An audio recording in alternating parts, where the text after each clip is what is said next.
You are walking down a familiar path, but something is different. You notice the trees, the sky, the ground beneath your feet.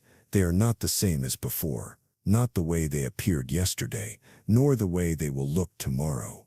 They exist in an unchanging moment, yet they stretch backward and forward, a constant reality, unbroken by time. This is how the block universe theory begins to feel. Not like a theory at all, but a vision of existence itself, an idea that time is not something that moves or flows, but something already laid out, already whole. Each moment, every event, every possibility is fixed. It's all there, from the beginning to the end, already real. Imagine the universe as a block, a vast, eternal structure. Inside this block, every moment that ever was or will be exists at once. Not as something passing, but as something complete. You stand at one point in the block, looking across the expanse, and there you are, always. Every instant you've lived, every instant you will live, is already etched within it. From this vantage, time doesn't stretch forward or backward. It's not a river that rushes past, taking you with it. No, time is a series of snapshots, each one existing in its place, coexisting within the block. The moment of your birth, the breath you just took, the moment of your death, each one is fixed. They do not change. They are as real now as they ever will be. The past, present, and future are not distinct. They are part of the same whole. In this block, there is no difference between what you call now and what has already happened. It's all laid out, like a book you cannot open, but one that you already know. The words are written, the story is told. You're just living through the pages, walking along the lines of a plot that is already complete. There is no future to arrive at, no past to regret. Every action you take, every thought you have, already exists within the block. It's not unfolding, it's already there, waiting to be experienced. What you think of as tomorrow is already as real as yesterday. The future, in all its complexity, is no less tangible than the past. The block is not a static thing, though it's a dynamic one, full of intricacies that you can't quite touch, yet somehow feel deeply. You are not alone in this block, either. Everyone, everything, has its place. You, me, the world around us, all parts of the same block. Each one of us already exists in our entirety, fully realized within the structure of time. This brings a question that lingers softly in the mind. If time is not unfolding, if it's already complete, does free will exist? Are we truly making choices, or are we simply living through a script already written? In this view, you are not the author of your story, but a character in it, experiencing the journey that has always been there for you. Yet, in this block, there is a strange sense of liberation. If everything is already set, then perhaps you are free in another way. There is no need to race toward an unknown future, no need to fight against time's current. The weight of uncertainty, the fear of the unknown, fades into the background. It is all known, all laid out. You move through it at your own pace. This idea touches something deep inside us. It suggests that the moments we are living, this breath, this thought, are just as real as the ones that came before. Time is not something we wait for. It is something we inhabit, like a home that has always been ours. It doesn't slip away. It's always here, now forever. What does it mean for us to be in this block, to exist within it, knowing that each moment is part of a larger whole? Can we truly change anything, or are we simply shifting along the lines of a predetermined path? In the block, all possibilities are real. They exist as equally valid paths, all interwoven into the fabric of existence. But are they truly open to us, or are they just waiting to be experienced? And what of memory? In the block universe, memories are not echoes of a vanished past. They are as real as the present moment. Every memory, every event, exists simultaneously with the moment you are experiencing right now. What you call now is part of a much larger whole, woven together with everything that has ever happened and everything that will. Perhaps there is a comfort in this. In a world where time is not a river, but a block, there is no rush, no pressure. You are not traveling through time. You are simply existing within it, already whole, already real. What happens next is not unknown. It's already there, waiting for you to step into it. But there is also a paradox hidden within this view. If everything is already real, already laid out, where is the room for change? Can we truly evolve, grow, or transform if the block is already set?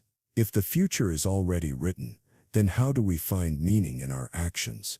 Perhaps the answer lies in the realization that we are not separate from the block, we are part of it.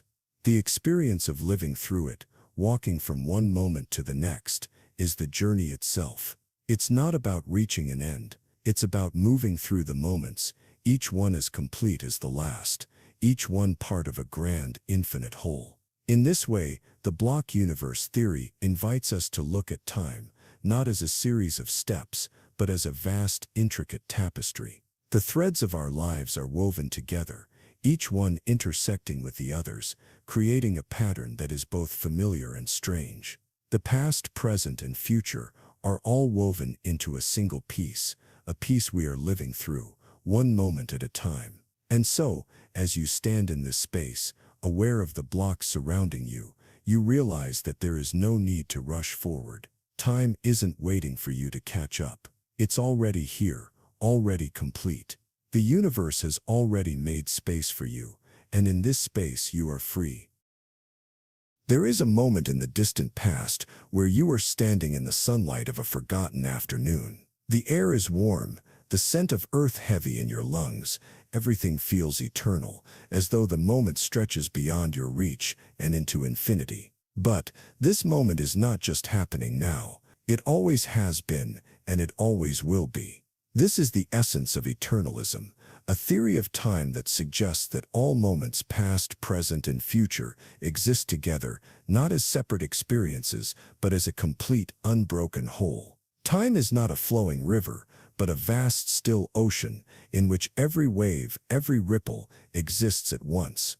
It is not an unfolding story, but a tapestry, woven all at once. Under this view, the future is not something waiting to happen, nor is the past something that has vanished. It is simply part of the same expanse, equally real and present as the moment you are in. There is no moving forward through time. You are already there in every moment, all at once. You can feel the past beneath your feet, and the future wraps around you in a delicate embrace. Every moment is etched into the fabric of reality. You are not marching forward through time. You are simply inhabiting a place where all times converge. The past is not lost, nor is the future uncertain. It has already been laid out, a map of existence that stretches across the endless horizon. You too are part of it, unshaken by the passage of time. When you think of a memory, it is not just a shadow of the past, but a presence, a thing that exists in the same way this moment does. The memory is as real now as it was then, and the future, it is already there, unfolding in the same way, waiting not to happen, but simply to be experienced in its time. You might ask yourself, how can the future exist if it hasn't happened yet? And how can the past still exist if it's already gone? But under eternalism, these questions vanish. They dissolve into the understanding that time is not linear. It does not move. It simply is. The future has already happened. The past is still happening, and you are part of the whole. This perspective suggests something profound. If all moments exist together, then nothing is lost. Every joy, every sorrow, every instant of breath, every fleeting glance, you are living it all, not as separate events, but as a continuous flow of existence, layered upon itself. The past is not gone. It is not distant, it is close, right here with you. The beauty of this theory is in its stillness. There is no rush, no need to chase the future or escape the past. All is already present. There is no need to make sense of time, for time, in this view, is not a measure of movement. It is a measure of being, of existing fully in the moment, while knowing that all moments are equally real. Imagine a vast library. Inside, every book represents a moment in time. Some books are opened, some are closed, some you will open, some you never will. But they all exist together, already written. You are standing there, in the library, in front of all of them, knowing the entire collection is laid out, unchanging, before you. Nothing is lost, everything is real. The sense of permanence is not a comforting illusion, but a tangible presence.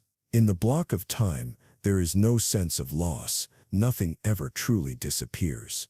The moments of your life, the people you've loved, the places you've been, all these things are as present now as they were when you first experienced them. You have not moved, you have simply shifted through the landscape of time, just as it has always been. If time is a solid, unchanging thing, then your choices are no less real. They do not disappear into the ether. Every choice you've made, every path you've taken, exists within this vast expanse, unaltered, and every future choice, every future possibility, is already there, part of the same unchanging landscape. You are not trapped by time, you are part of it, living through its vastness. There is no finality to the past, nor is there uncertainty to the future. Both are part of the same continuity. The sense of progression, the feeling of moving forward, is an illusion. Time does not flow, it is constant, an ever-present fixture of reality, waiting for you to step into each moment. Under this view, there is no escape from the unfolding moments of your life. There is no running from the past, no fear of what lies ahead. You are already living them. All of them. The anxiety that comes from the uncertainty of the future dissipates into the understanding that the future is already laid out. It is not unknown, it simply is. The infinite future, with all its potential, is no different from the infinite past. You do not need to reach it. It is already there, complete. Every future possibility is as real as the choices you have already made. The future exists not as something to be realized, but as something already waiting for you to experience. If you look closely at this view, you might notice the subtle peace that it brings. There is no longer any need for regret, nor for hope. There is only the recognition that everything is already unfolding, just as it is meant to be. Time is not something to be feared or chased, but something to be lived, already real in its entirety. And so in this vast sea of time, you are not lost, nor are you struggling. You are simply moving through the moments that have always been, each one existing together, equally real, part of the same unbroken flow. The future has already arrived, just as the past is always with you. The quiet of eternalism is not a resignation, but a deep understanding. There is nothing left to unfold. There is only the living of it, here and now, and always in the ever-present now.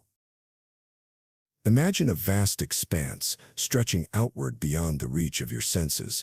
Each point of light, each shadow, each moment of stillness is laid out not before you but around you. You are not moving through time. You are a part of it, surrounded by it, all of it already existing in perfect harmony.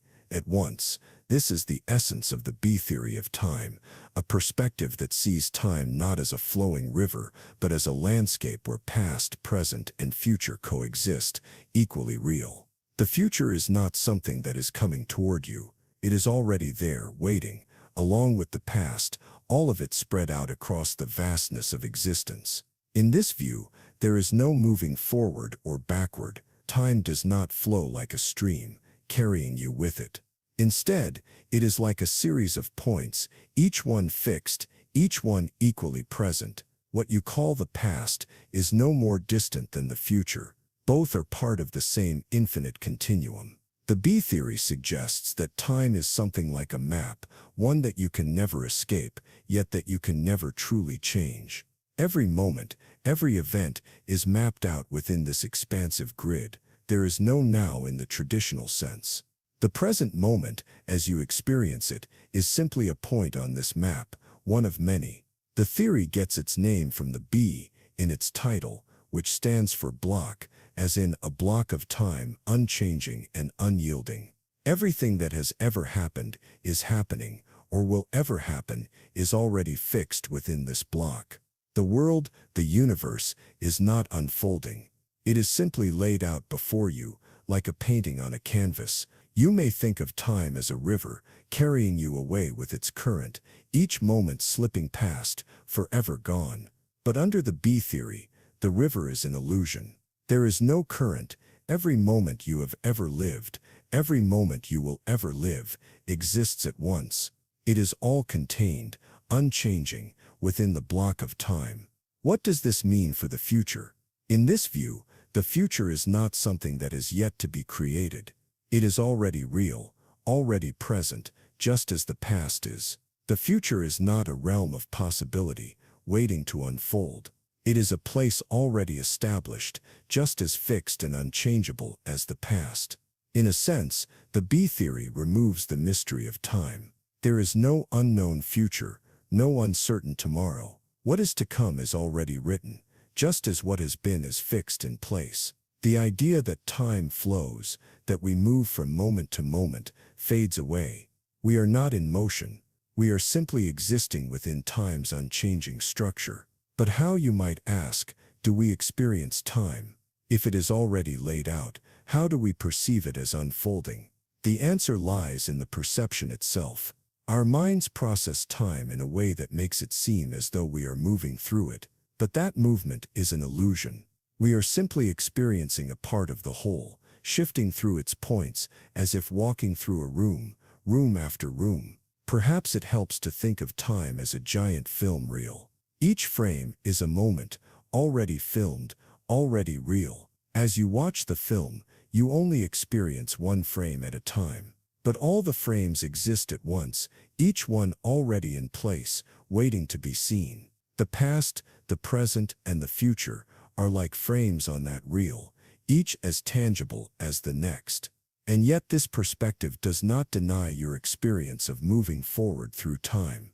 Your sense of progression is real, even though the past and future are equally real. It is simply that you are moving through the block, through the landscape of time, experiencing one point at a time, but knowing that the rest of the points are already there just as real.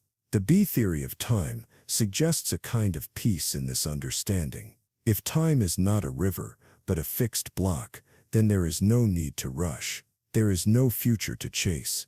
Every moment is already part of the whole, already real. The worry about the future, the fear of the unknown, falls away in the face of this timeless, unchanging existence. You are not running through time. You are simply a part of it, as real as any other moment that has ever existed. The past, the present, and the future do not hold the power to shape you. You exist as a part of a much larger whole, and there is no need to fear what is yet to come, for it is already here, already real. Perhaps this view also invites a certain kind of tranquility. There is no need to hurry. There is no need to worry.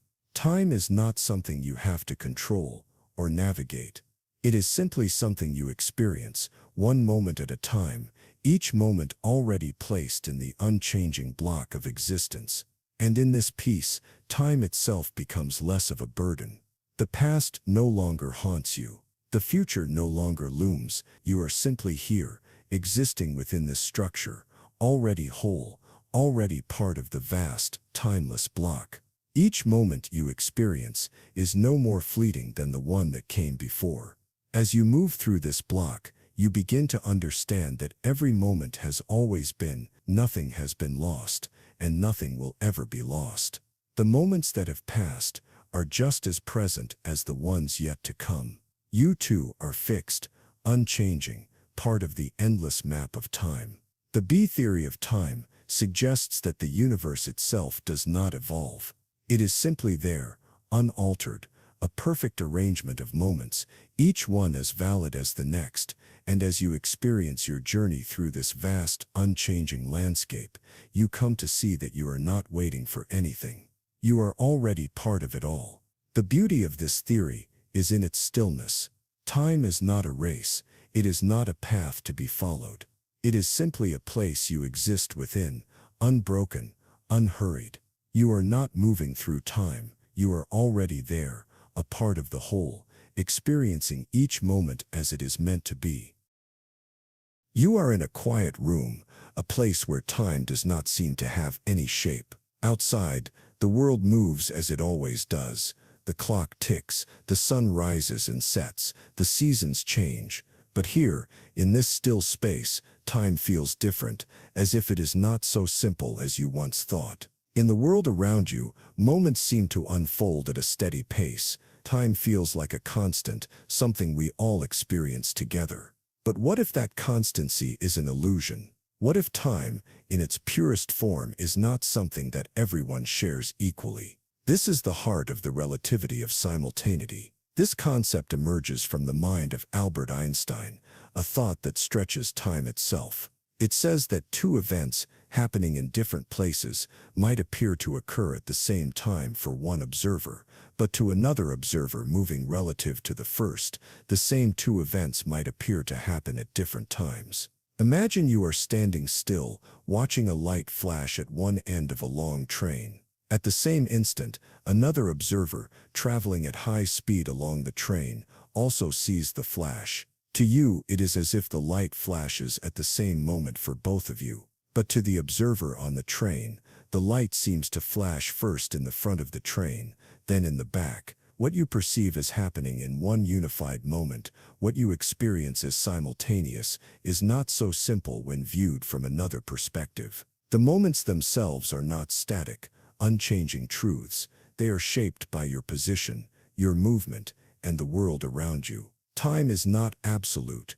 It is relative. This understanding cracks open the once solid idea of time. It suggests that time, in some ways, is not something fixed that we all experience equally. It is fluid, bending and stretching, depending on how fast we move, or even where we are. Simultaneity, the idea that two events can happen at the same time, depends on the observer. It is a reminder that time cannot be viewed in isolation. What seems like a universal truth, a moment that is shared by all, is actually a perspective, shaped by the forces of motion and space. The world is full of time, yet each of us experiences it in our own way, uniquely shaped by the lens of our movement. Think of the vastness of the cosmos. If you are traveling at the speed of light, your perception of time changes drastically. Events that seem to unfold over long stretches of time for those standing still could appear instantaneous to you. The universe around you, once measured by clocks, now unfolds as an experience that defies the ticking rhythm we rely on. When you observe the night sky, you see the stars not as they are now, but as they were when their light began its journey to your eyes. The further away they are, the further back in time they appear. But for you, in your moment, the stars exist in a still, frozen state, just as they did the moment their light began traveling. In this way, the relativity of simultaneity changes how we think of the very fabric of reality. Time is no longer a single thread running through everything. Instead, it is like a web, stretching and shifting, depending on where you are and how fast you move. The web is not the same for everyone. Each thread is different, but they are all part of the same universe. This idea touches on something fundamental. The way we experience the world is shaped not just by what happens, but by where we are. The same moment, the same event, can feel completely different depending on your movement through space. What is simultaneous for one person may not be for another, even though both are witnessing the same events. It's a strange kind of flexibility. It is not just that time is changing, it's that our experience of it is a reflection of how we interact with the world. The more we move, the more our perception of the world bends with it. Time itself becomes a malleable substance, shaped by motion, distance, and perspective. This opens the door to a deeper understanding of existence itself. If time is relative, then perhaps the world we see around us is not as fixed as we believe. It suggests that reality itself is a series of perspectives, each one different, shaped by the movement of the observer.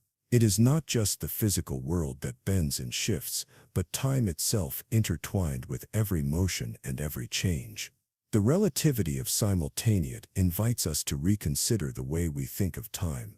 It no longer seems like an unstoppable river, flowing from past to future. Instead, it is something that we carry with us, shaped by our movement, our speed, and our place in the universe. The past, present, and future become threads woven together, each one forming a part of a larger shifting tapestry. Perhaps the most profound element of this thought is that time becomes personal. It is no longer something external to us, measured in seconds and minutes. It is something that grows and stretches with us, depending on the paths we take.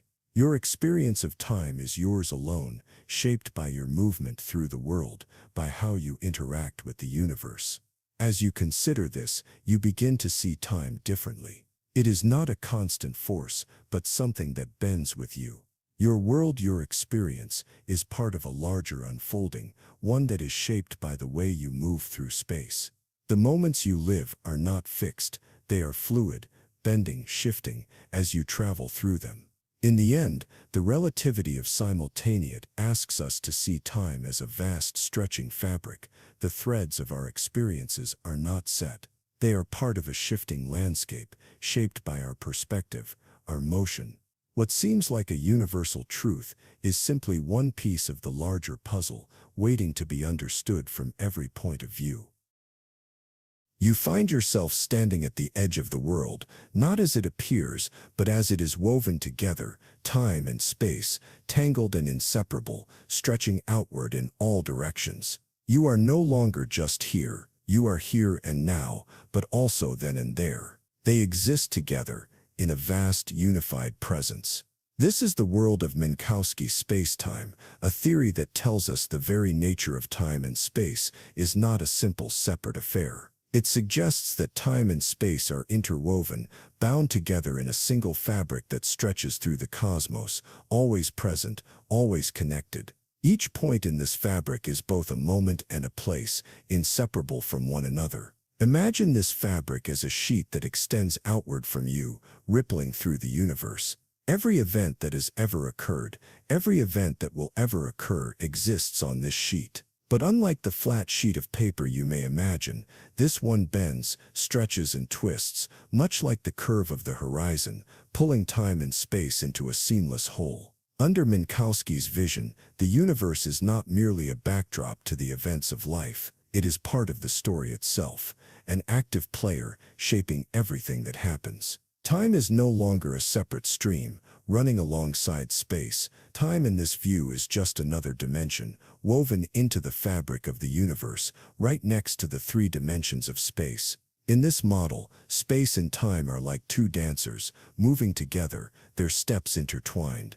There is no moment that is not also a place, and no place that is not also a moment. The past, the present, the future, they are not fixed points in isolation. They are all part of this vast dynamic field, waiting to be experienced as one. As you move through your life, you move not just through space, but through time as well. Every movement you make is not just a journey across a landscape, but through an unfolding continuum. The further you travel in space, the further you move in time. Every step you take is a step through this four-dimensional structure. Think of the world as a series of snapshots, not separate, not isolated, but each one folded into the next, forming a continuous stream. The boundaries between time and space are not hard, rigid walls. They are fluid, malleable, constantly shaping the reality around you. Every moment you experience is connected to every other, forming an intricate, unbroken pattern. Under this vision, the universe is not a series of disconnected events. Every event, every moment, is part of the same continuous whole, stretching out across time and space. Your life, your actions, your choices, they are not isolated from the fabric of the universe. They are woven into it, inseparable from the cosmic pattern that stretches on forever. Minkowski's view suggests that we are not just floating through time, drifting along in a linear fashion. Instead, we are moving through a dynamic living structure, one that is already woven, already unfolding. The idea of now becomes fluid, not a single moment, but a point within a continuous flowing existence. If time and space are part of the same fabric, then events are not just points that happen along the line. They are nodes in a larger web. The fabric is not empty, but full, with each point in time connected to every other, existing in a state of constant relation. Your movements, your experiences, are not isolated, they ripple through the structure of existence. Consider the notion of light in this fabric. The light that reaches you from the stars is not simply something that travels through space. It bends through time and space together, each photon moving across the fabric of the universe. The stars are not distant objects, they are part of the same continuous structure, connected to you in ways that are subtle, yet profound. The fabric of Minkowski spacetime tells us that time and space are not things we move through, but things that shape us.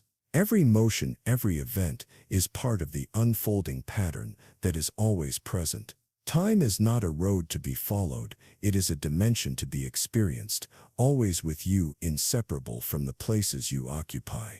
This also hints at a deeper truth. If space and time are always together, then the universe is not something that changes only in the present. The past, the present, and the future are not isolated from one another, but part of an ever-unfolding tapestry. Each moment is already woven, already present, in the grand fabric that connects all things.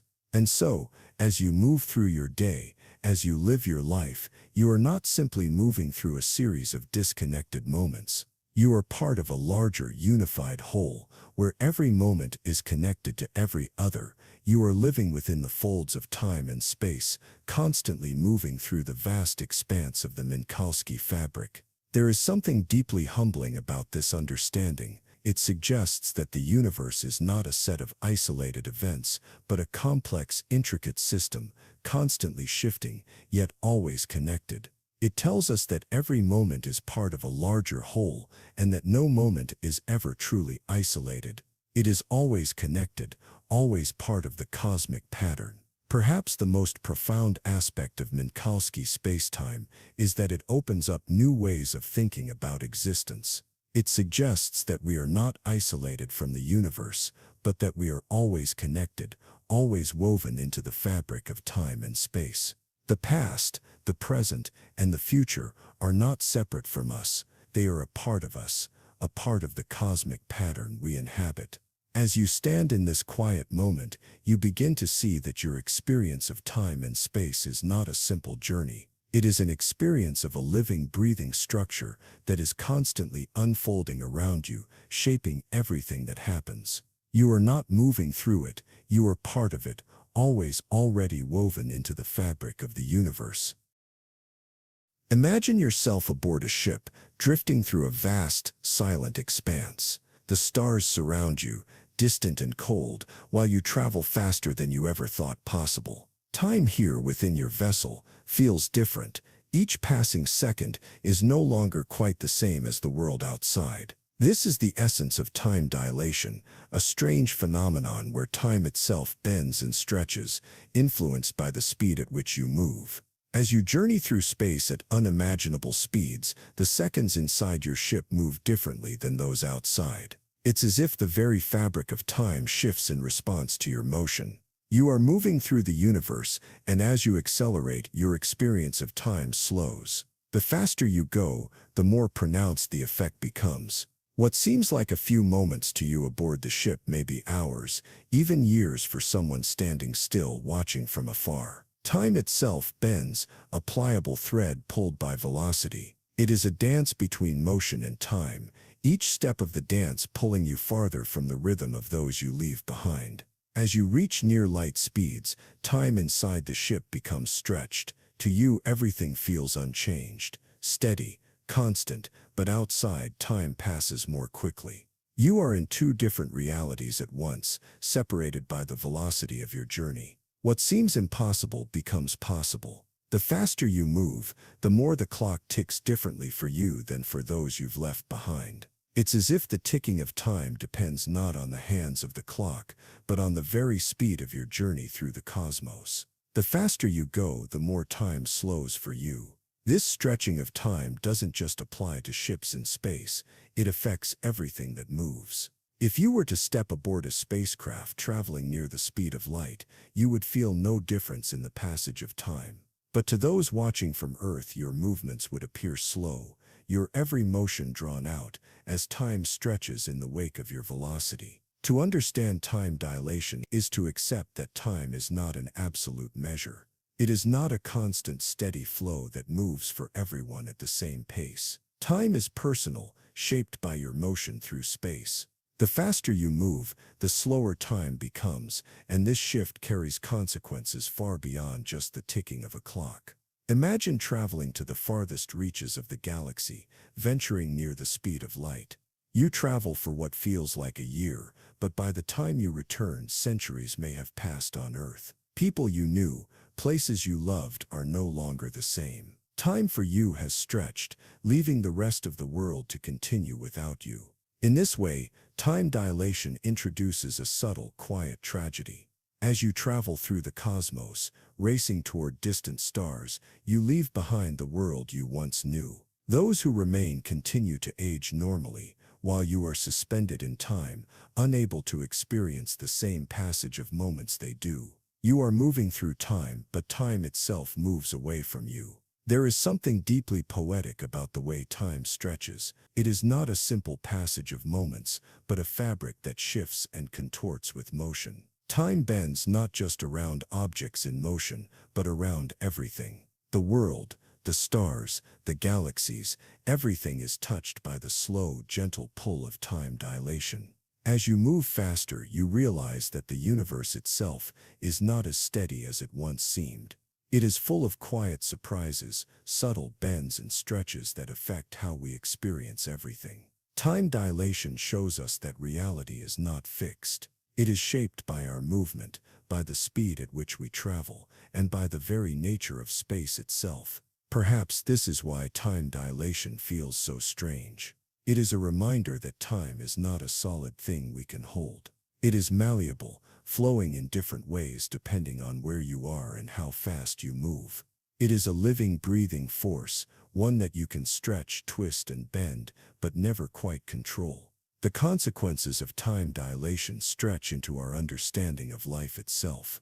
If you traveled near the speed of light, how would you experience aging? How would you feel as those around you grew old, while you remained unchanged, untouched by time's normal passage? Time becomes both a companion and a distance, a gap that widens between you and the world you once knew.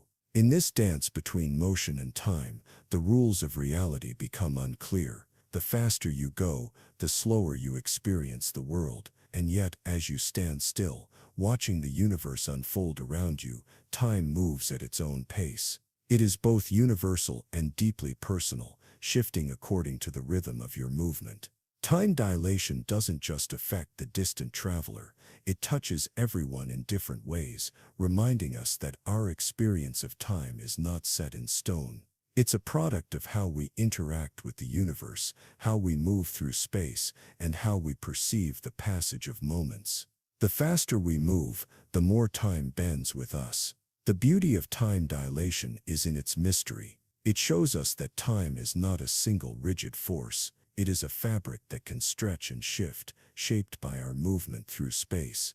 Every moment we experience is part of a larger flow, one that is affected by the speed at which we move and the universe around us.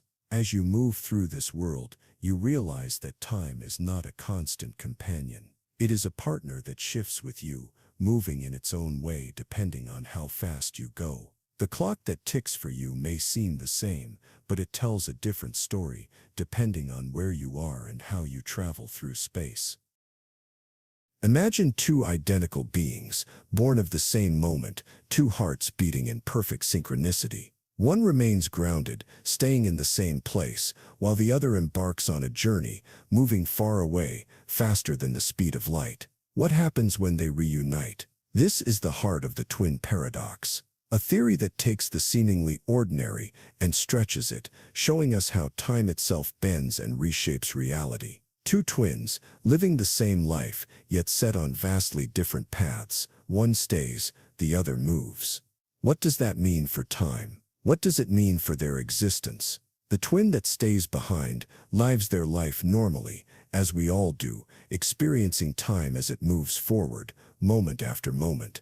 But the twin who travels, moving with incredible speed, experiences time differently. To them, time is stretching, slowing, bending, their experience of time is not the same as that of their twin at home. This paradox challenges everything we think we know about time. We are accustomed to thinking of it as a steady, unchanging river, flowing from the past, through the present, to the future. But in the world of relativity, time is a malleable thing. It can warp, twist, and stretch, depending on how fast you move. The traveling twin, moving at such high speeds, does not experience time in the same way. As they hurtle through space, time slows for them. Every moment they live feels like a brief instant, but for the twin left behind, every second moves, as it always has, with no change. The distance between their experiences grows as they continue along their separate paths. When the two twins meet again, the difference becomes apparent. The twin who traveled has aged less than the one who stayed behind. Despite starting at the same point in time, their experiences of that time have been different. One has lived through fewer moments, while the other has lived through them all. This result is not an illusion. It is a direct consequence of the speed at which the traveling twin moved. Time dilation, the stretching and slowing of time, is real. It does not depend on how we feel about it or how we experience it. It depends on our motion through the universe. The faster we move, the slower time passes for us. The paradox lies in the fact that both twins are correct in their perception of time. From the perspective of the traveling twin, time slowed down during their journey. From the perspective of the twin who stayed behind, time passed normally. Their different experiences of time are both valid, even though they are fundamentally different. This creates a curious tension. How can two people who started at the same point in time end up with different amounts of time lived? It is not a contradiction. It is a result of the way time behaves at high speeds.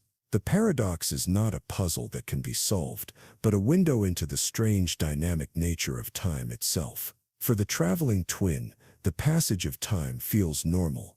They do not notice the slowdown happening to them. It is only when they reunite with their twin that the difference becomes apparent.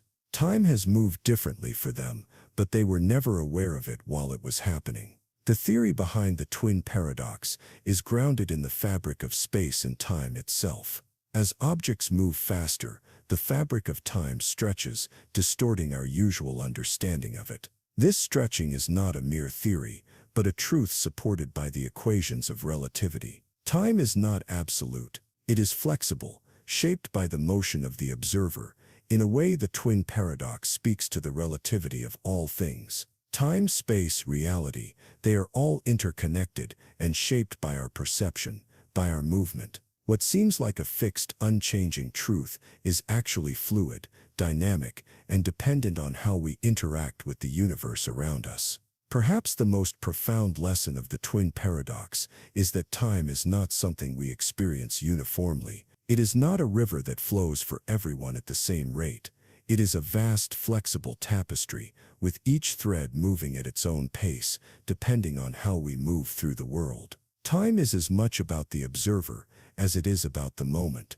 The twins may seem to be the same in every way. They share the same origins, the same experiences, but when they come back together, they are different.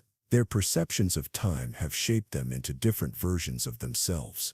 This difference is not a flaw in the theory. It is a result of the very nature of time itself. In the world of relativity, we must let go of the idea that time is a constant.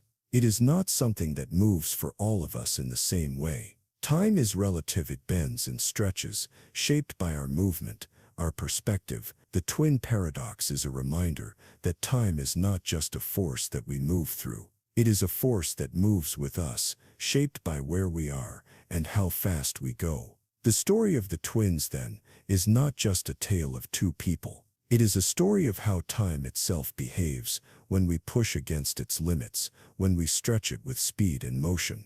The paradox lies not in the twins' experience, but in our own understanding of what time truly is. As you think about the twins, you realize that their story is not just about the passage of time. It is about how we relate to it, how we experience it, and how it is shaped by the universe around us. Time, like the twins, is not one thing. It is many, a vast, unfolding pattern, shaped by the speed of life itself. There is a ripple in the fabric of reality, one that stretches outward, reaching beyond the very limits of time. It is the idea that the universe is not a linear progression, but a woven tapestry, where moments can echo back upon themselves, creating loops that defy our conventional understanding of cause and effect. These loops are born from the impossible, the idea that something can move faster than light. To the human mind, this seems a breach in the very nature of existence. How can something travel faster than light and still make sense in the world we know? The answer lies in the strange dance of faster-than-light causality loops, where time is no longer a straight line but a circle that spins back upon itself. Imagine a message, a simple piece of information, traveling from one point in the universe to another. Now, imagine this message travels faster than light, reaching its destination before it even begins its journey. The message once received is then sent back in time, arriving at the starting point where it sets in motion the events that lead to its own creation. This is the essence of faster-than-light causality loops, events that cause each other, but without a clear origin. A paradox unfolds as the cause and the effect are inextricably intertwined, looping through time like a knot that cannot be untangled. It is a moment of perfect circularity, where time itself seems to fold in on itself. What if you could send a message to the past, giving someone in the past the information they need to send that same message to you in the future? The moment the message arrives, it has already been sent, and when you receive it, it is already waiting for you. Cause and effect are reversed, creating a loop that runs backward and forward at the same time. In a universe governed by faster-than-light causality loops, the usual flow of time no longer applies. The linear progression of events is disrupted, replaced by a spiral that turns on itself. What happens next is not determined by the events that came before, but by a constant exchange between the future and the past. But here the question arises, if something can happen before it has happened, how do we even begin to understand what cause or effect means? In a world where events precede their own origin, the distinction between what causes what becomes blurred. Time becomes a dance where every step leads to the next, but every step has already been taken. The idea of faster-than-light causality loops also challenges our understanding of the arrow of time, that invisible force that seems to push us forward, never backward. If events can loop in on themselves, if causes and effects can stretch back and forth, then perhaps the arrow of time is not so simple. Perhaps it is not an unbroken line, but a wave, ebbing and flowing in the fabric of the universe. Now, imagine that you are standing at the center of this loop. You receive the message that has already been sent, and you send it again, completing the circle. From your perspective, it feels as though time is unfolding normally, even though the loop you are in stretches both forward and backward. You are part of a greater whole, a system that does not flow but oscillates between moments. This strange circularity invites us to reconsider our basic assumptions about time. If the future can influence the past, and the past can influence the future, what is left of the present? Does the present even exist as we think it does, or is it merely a point in the loop, a fragile moment caught between the past and the future, endlessly recycled?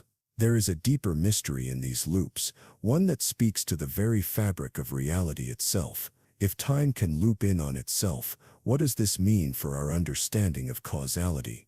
If every event is its own cause and effect, then how do we determine what truly began? Where does it all start, and where does it end? Faster-than-light causality loops also ask us to question the very nature of free will. If events can loop and recur, if time can bend and stretch, what room is there for choice? Are we simply following a script, moving through a pattern that has already been written? Or is there a deeper kind of freedom in these loops, one that allows us to shape the future even as we are shaped by it? As we look deeper into these loops, we realize that they are not just theoretical, they are a challenge to the limits of our understanding.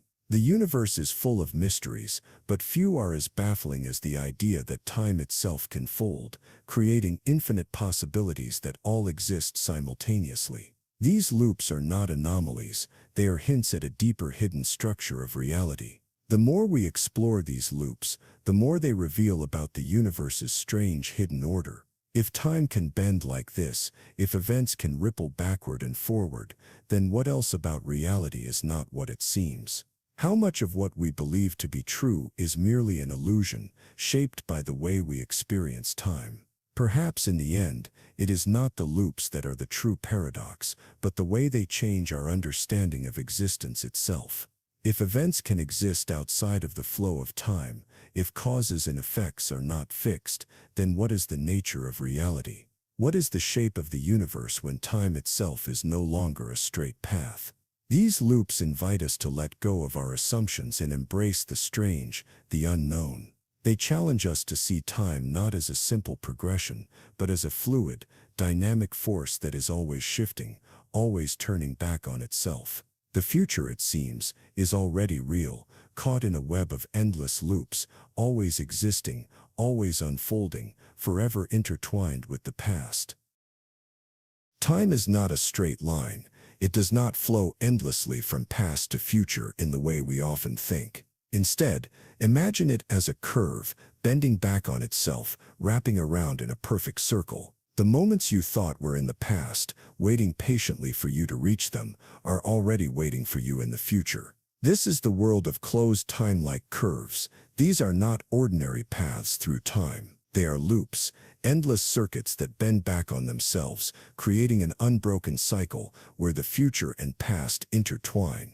A world where time is not a river to flow down but a loop to travel in, over and over. Imagine stepping into a world where you could travel through time, not from one moment to another, but returning again and again to the same moment. You move forward, but there is no real end. Each moment folds into the next, only to return to its starting point, where it all began. In the universe of closed time-like curves, the beginning and the end are indistinguishable. There is no clear-cut distinction between past and future. It is a journey without a destination, a path that leads back to where it began. What happens in one moment could cause what happens in the next, but also what has already happened. Everything loops back. In this cycle, events become self-contained, bound in a loop that is continuous and infinite. A closed time-like curve does not allow for any true beginning or end.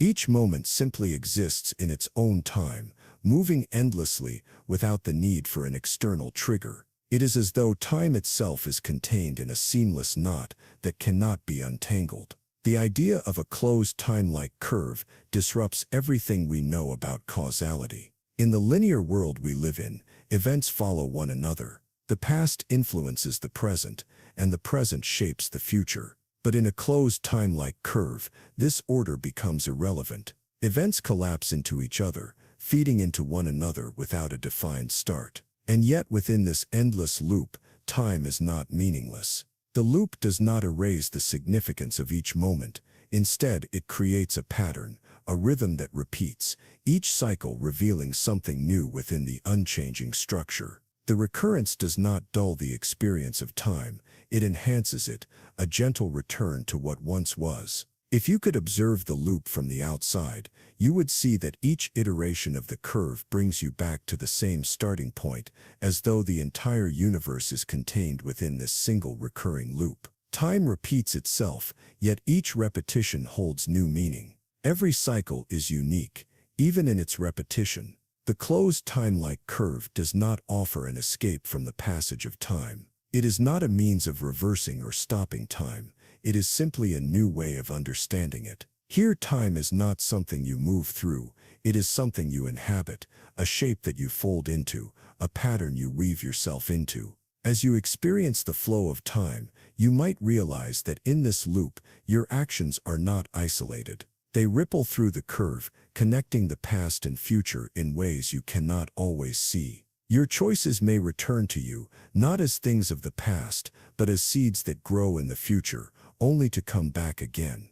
In this world, every moment is eternally tied to the others. Your movements through time are not steps forward, but movements in a cycle that brings everything back to where it began. And yet within this cycle, there is no true repetition. The curve may return to the same starting point, but each journey around it is distinct, ever-changing, ever new. The closed time-like curve also brings with it a profound sense of permanence. If time is not moving forward, but simply looping, then everything is always already here. What has happened is happening. What will happen is already happening. Time becomes a complete whole, timeless and infinite, without beginning or end. This view of time challenges the very notion of change. If everything is part of a closed loop, does anything ever truly change? Or is everything simply repeating, becoming again what it once was? The closed time-like curve shows us that change does not always mean progression. It can mean return, renewal, and the constant possibility of starting over. But even in a world where time loops upon itself, there is a beauty in the stillness of repetition. The universe is not an endless march forward, but a rhythm that returns. There is no escape from the loop, and yet in this very lack of escape, there is an understanding that every moment is both new and ancient, both familiar and unknown. As you imagine the closed time-like curve, you begin to see that time itself is not a line or a path, but a pattern, a gentle ebb and flow that carries you through infinite moments, each one returning and receding, feeding into the next. There is no need to rush toward the future, for the future is already part of the whole. This view of time, where past and future are indistinguishable, shifts our understanding of what it means to live, to be, to exist. It is not about moving from one point to another. It is about existing within a pattern that is ever present, ever returning, a loop that does not end, a journey that never truly begins. In the universe of closed time-like curves, time becomes both vast and intimate. It is a journey you take, but also one you have already taken. You are both the traveler and the destination, moving through an infinite circle that holds all possibilities, all moments, all truths, all at once forever. Imagine the world moving backward, not in a dream, but as if time itself were running in reverse, like a river flowing back to its source. What if everything we think of as forward motion, each step, each moment, each breath, could also be part of an unfolding symmetry, a perfect balance between past and future? This is the idea behind time reversal symmetry, a theory that suggests time, like a river, may be able to flow both ways without changing the fundamental nature of the world.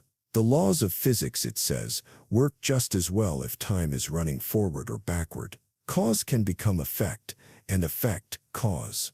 Nothing is lost in this inversion. If you could look at the universe through this lens, it would not seem like an unfolding of events, but a vast, undisturbed pattern, capable of moving in both directions. The future is not something unknown, awaiting discovery. It is as much part of the present as the past, always existing in perfect harmony. This symmetry suggests that the flow of time we experience, the one that always feels like it is moving forward, may simply be a choice of perspective. From the viewpoint of the laws of physics, time is not bound to move in one direction. It can loop, it can reverse, and still, the universe would remain the same. Everything that happens could also happen in reverse. For every action, there is a reaction. But what if that reaction could be part of the same loop? What if the cause of an event was, in itself, the result of something that had yet to occur? This subtle shift in thinking changes everything. The flow of time we experience may simply be a matter of how we perceive it. The symmetry between the forward and backward motions of time invites us to question the very nature of cause and effect. Are we moving through time because of forces we can't control, or is it simply that we have chosen to experience time in one direction? Could we be walking through a perfectly balanced universe, one that exists as easily in reverse as it does in forward motion? Think of a film reel. The images on the screen are always moving in one direction. The characters move, the story unfolds, but if you could reverse the reel, the images would play backward, still telling a story, but a different one. In this view, the film would never lose its meaning, regardless of how it is played. If the laws of physics allow for this reversal, then every event we see unfolding might not be bound by the arrow of time. The moment you witness an event, the one you think of as the present, could just as easily be the future, viewed from another angle. There is no reason, according to this symmetry, that time cannot be understood as a dance between past, present, and future, one that has no fixed direction. Consider a simple interaction. A cup falls from a shelf.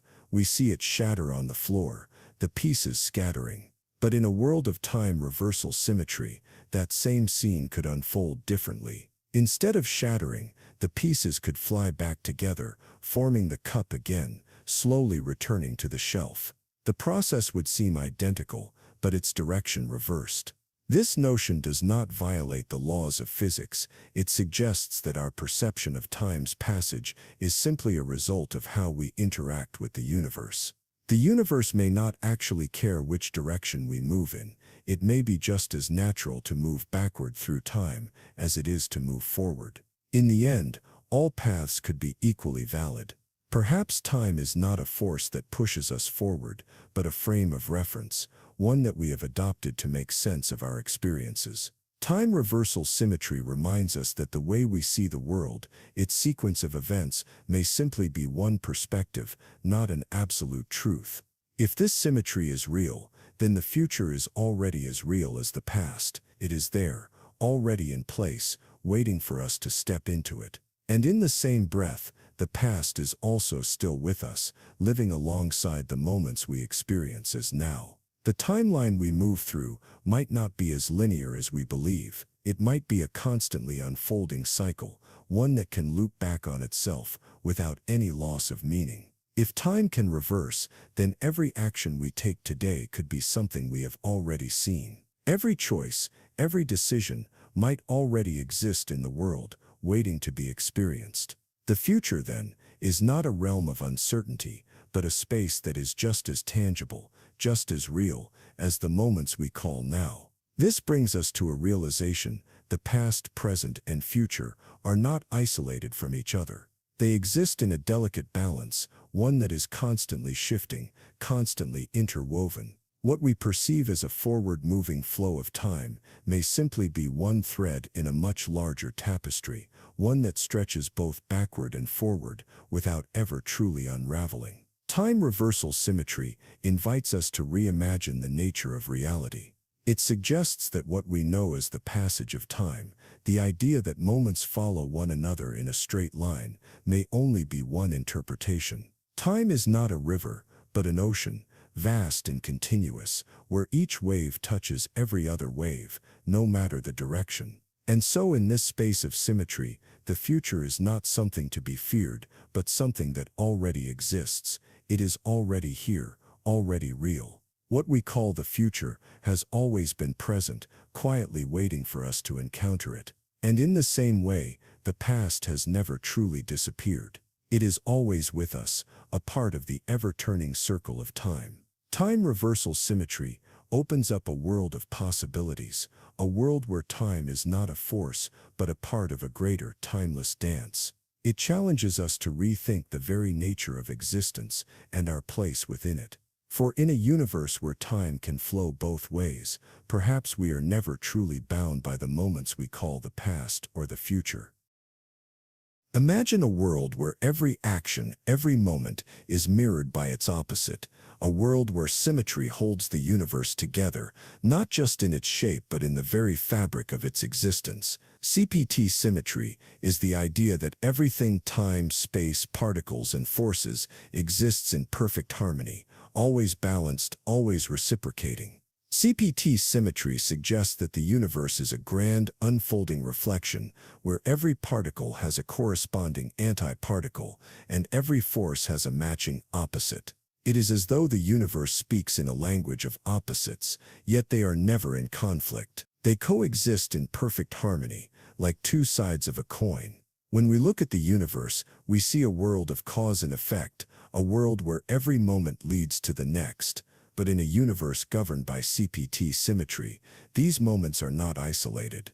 They are part of an intricate dance, where time and space mirror one another, always in balance, never incomplete. The beauty of this symmetry is in its completeness. If time were reversed, particles would move backward, but the laws of physics would remain unbroken. If we could look closely enough, we would see that everything works in reverse just as perfectly as it does in its forward motion. Time moves, but it also folds back in on itself, like a delicate symmetry. In this world, even the most fundamental forces are not defined by one direction. They too dance in the pattern of symmetry, moving both forward and backward, never unbalanced. CPT symmetry offers a vision of a universe that is not just structured, but unified. It is a reflection of the infinite possibilities that exist in the fabric of space and time. CPT symmetry also suggests that every action has a corresponding opposite. For every particle, there is an antiparticle mirroring its exact nature, but with an opposite charge. They are, in a sense, two halves of the same whole. Together they create a perfect balance, a symmetry that transcends the limitations of space and time. Imagine a mirror held up to the universe. Everything you see is reflected in reverse, and yet the reflection is not wrong. It is just as valid, just as real, as the original. CPT symmetry works like this. The universe we see unfolding is matched by its opposite, and both are necessary to complete the whole. This symmetry is not just a theoretical idea. It is woven into the very laws of physics, a fundamental part of how the universe operates. In the world of CPT symmetry, the forces that shape our reality are not separate and distinct, but connected by an underlying balance. Time, space, particles, and forces all mirror each other in perfect harmony. In this world, there is no true separation between past and future. If the universe can move in reverse, then the future is already present, waiting for us to encounter it. Every moment that unfolds is not merely new, it is part of a cycle, a pattern that will return to itself. The future is always there, always mirrored in the present. The idea of CPT symmetry challenges us to rethink our understanding of time. If time is not just a one-way flow, but a pattern that can reverse and reflect upon itself, then what does that mean for the moments we live? Every experience, every decision is part of a larger symmetry, always balanced by the forces of the universe. Perhaps in this symmetry, the distinction between cause and effect blurs. If time and space can move both forward and backward, then what does it mean to say that one thing causes another? Cause and effect are not fixed. They are part of an unfolding dance, a pattern that flows, but also folds back, completing itself in a perfect circle. CPT symmetry also reminds us that opposites are not contradictions. They are part of the same whole, equally necessary to create balance. In the same way, the moments of our lives are part of a larger, unfolding pattern. The past is not separate from the future.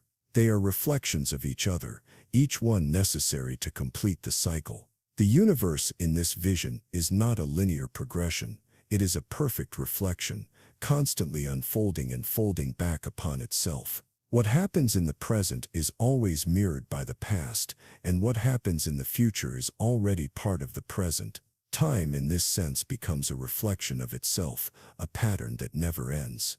When we look at the laws of physics through the lens of CPT symmetry, we see that they are not just governing the motion of particles. They are guiding the dance of time and space, particles and forces, creating a universe that is not just functional, but beautiful in its symmetry. Every force, every moment is part of a larger, unfolding reflection. CPT symmetry offers us a view of the universe where every moment is part of a greater whole. It suggests that time is not a one-way street, but a mirror that reflects the infinite possibilities of the universe.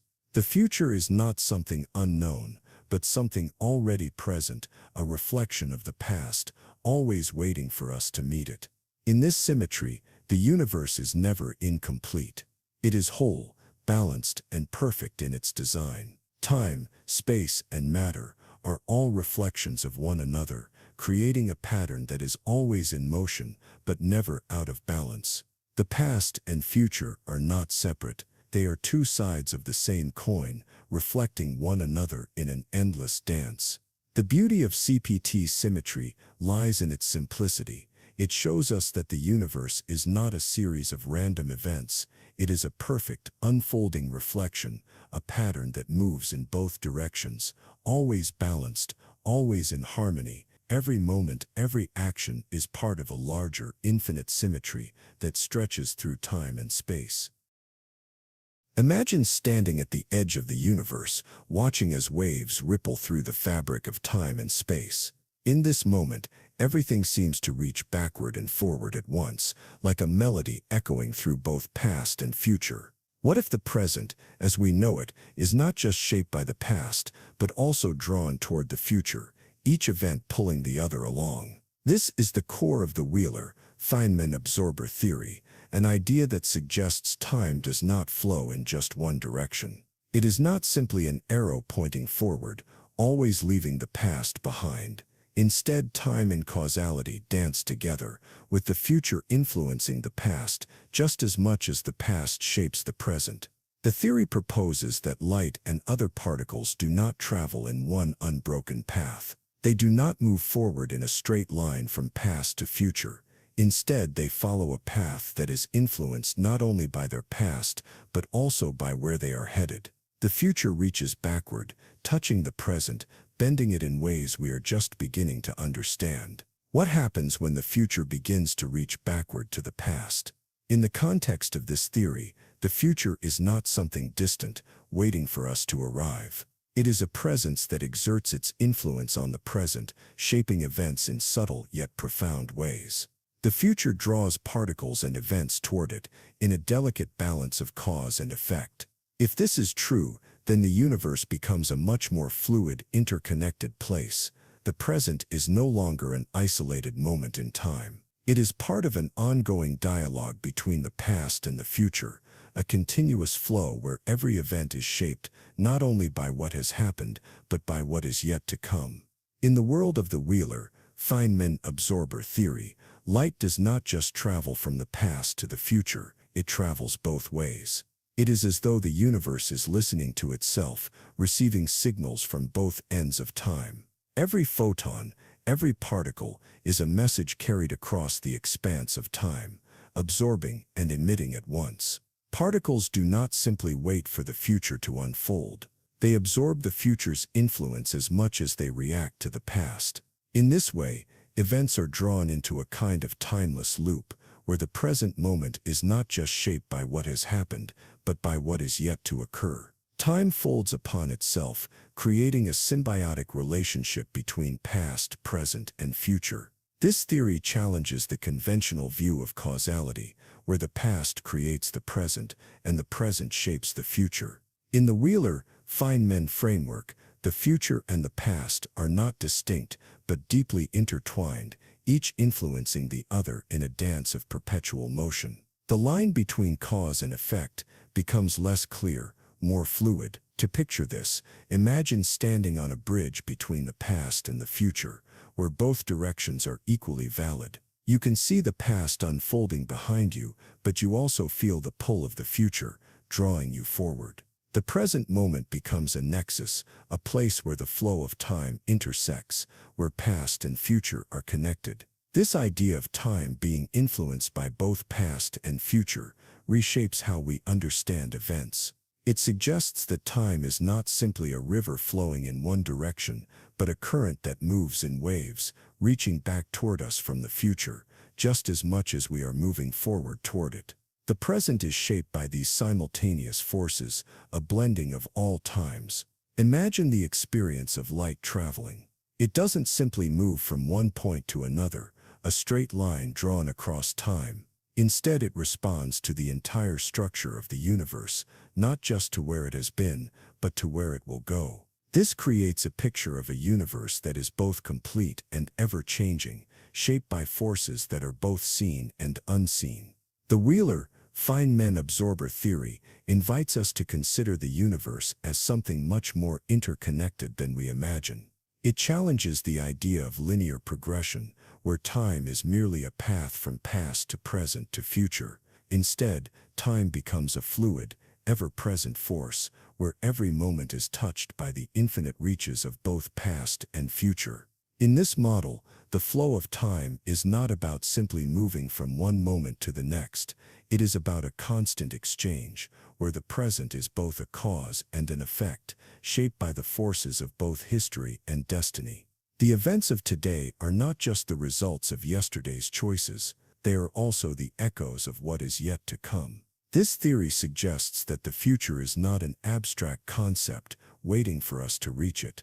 It is already there, already existing, shaping us as we move forward. The universe is not just moving toward the future, it is drawing the future toward itself, creating a balance where time is both an arrow and a circle, constantly revolving. What if we are not simply participants in time's march? What if we are also part of its unfolding, both shaped by the past and drawn into the future? The Wheeler, Feynman absorber theory hints at a universe where time flows not in one direction, but as a spiral, where every moment is both new and ancient, reaching out to touch every other. And as we reflect on this, we realize that the future is not some distant unknown.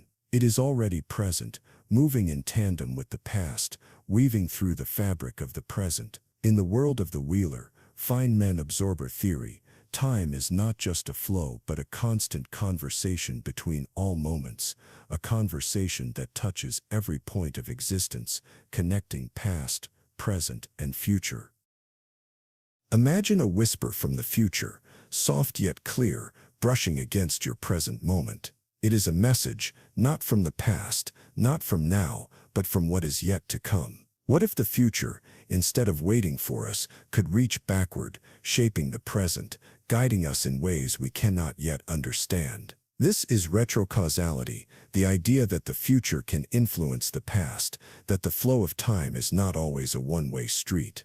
In this world, the future is not something waiting to happen, but something already real, already shaping the events that unfold before us. It is not just time moving forward.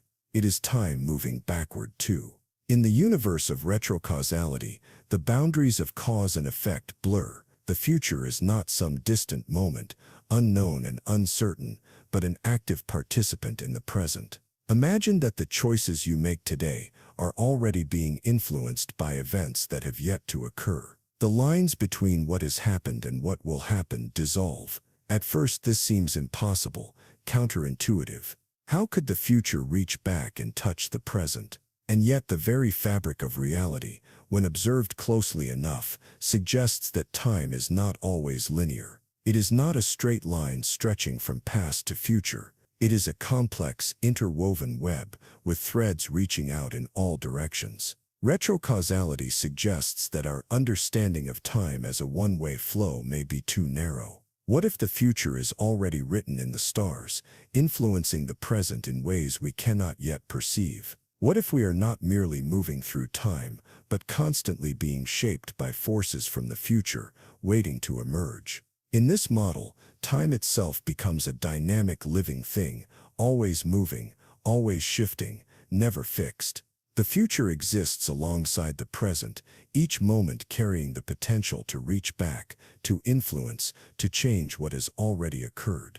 It is as if the future is a silent partner in the dance of time, its steps guiding the rhythm of the present. Consider the way we think about decisions. In a world governed by retrocausality, your choices are not just reactions to the past, they are informed by what is yet to come. Every decision you make, every path you take, is not only a reflection of where you've been, but a response to where you are going. This view of time reshapes our understanding of free will. If the future is already present, influencing the decisions we make, then how much control do we really have over our actions? Are we simply moving through a script that has already been written, or is there a deeper level of freedom, one that allows us to navigate the currents of time without being bound by them? Retrocausality suggests that the future is not simply a result of the past, but a force that interacts with the present. It is as if the future is always with us, always influencing the choices we make, the events we live through. What we call the present is never truly separate from what is yet to come. It is always shaped by it. In the quantum world, retrocausality finds its echoes. The behavior of particles is not always determined by their past states. It is as though the future plays a role in shaping their actions, guiding them through probabilities and uncertainties. The future does not just unfold, it guides the present moment, creating a constant interaction between cause and effect. The theory of retrocausality turns our understanding of time upside down. It tells us that the future is not something that happens to us. It is something that reaches back, gently pulling the present toward it. It is not a distant event waiting for us to arrive at it. It is already here, already influencing the decisions we make, the paths we take. Imagine a world where the future is always interacting with the present, where every moment is influenced not just by what has happened but by what is yet to be. The choices you make, the thoughts you have, the experiences you live through, they are all shaped by the future, just as much as the past shapes them. This concept challenges our basic assumptions about time. We are used to thinking of the future as a realm of uncertainty, of possibility, something that has not yet been realized. But retrocausality suggests that the future is not just something that will be. It is already part of the present, waiting for us to encounter it, guiding us toward it with every step we take. In this world, the distinction between past, present, and future begins to fade. Time becomes a fluid, continuous flow, where every moment is influenced by every other moment. The future is not something that happens at the end of time. It is already present, already real, shaping the unfolding of the present and bending it toward the possibilities of tomorrow. Retrocausality also asks us to consider the nature of events. If the future is constantly influencing the present, then perhaps we are not just experiencing events as they unfold. We are participating in a larger, interconnected web, where the past, present, and future are all intertwined, each one shaping the other in ways we can't always see. In this view, the present moment is not a place of simple passage. It is a crossroads, a place where all of time converges, where the future, the past, and the present meet in a single point of existence. Every decision, every action is not just a reaction to the past, but a response to the future as well. Retrocausality is not just a theory, it is a way of seeing the universe that challenges everything we know about time. It tells us that time is not a straight line, it is a web, a complex, intricate dance between past and future, where each moment is influenced by both, and where the future is as real as the past. In this world, we are not just travelers through time, we are participants in a larger story, one that is always unfolding, always being shaped by the future as much as the past. The future is already here, already part of the present, and with every choice, every step, we move closer to meeting it. In the quantum world, nothing is ever as it seems. The particles that dance in and out of existence do not obey the rules of our everyday experience. They move in unpredictable ways, existing in multiple states at once, as though time itself is folding into infinite possibilities. But what if these particles are not just reacting to the present, but are in conversation with the future? This is the essence of the transactional interpretation of quantum mechanics, a theory that suggests that quantum events are not simply caused by the present moment, but are shaped by an exchange, a transaction between the past and the future. What we see unfolding in the present is only half the story. The other half comes from the future. In this view, particles are not only influenced by their past states, as we might expect, but also by what is yet to come. The wave function, which describes the probabilities of where a particle might be, is not simply unfolding in the present. It is the result of a dialogue between past and future possibilities, a dance between cause and effect that stretches both forward and backward in time. At the heart of this theory lies the idea of a transaction. Instead of the classical notion of cause and effect, where one event directly leads to another, the transactional interpretation suggests that particles make an agreement, an exchange, between their past and future states. The present moment is the result of this exchange, a middle ground where both the past and future are equally involved. Picture it as a conversation between 2 points in time, with the present acting as the place where past and future meet.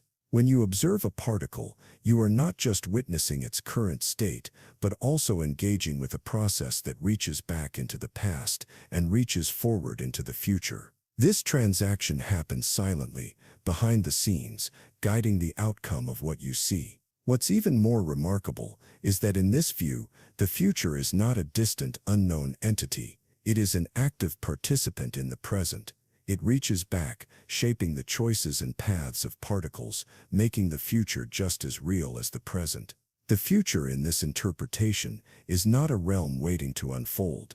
It is already part of the fabric of the quantum world. This theory challenges our traditional understanding of time. We have always thought of time as a one-way street, with the past shaping the present and the present shaping the future. But in the transactional interpretation, time is not so neatly ordered. It is fluid, with the past and future constantly interacting in ways that blur the lines between cause and effect.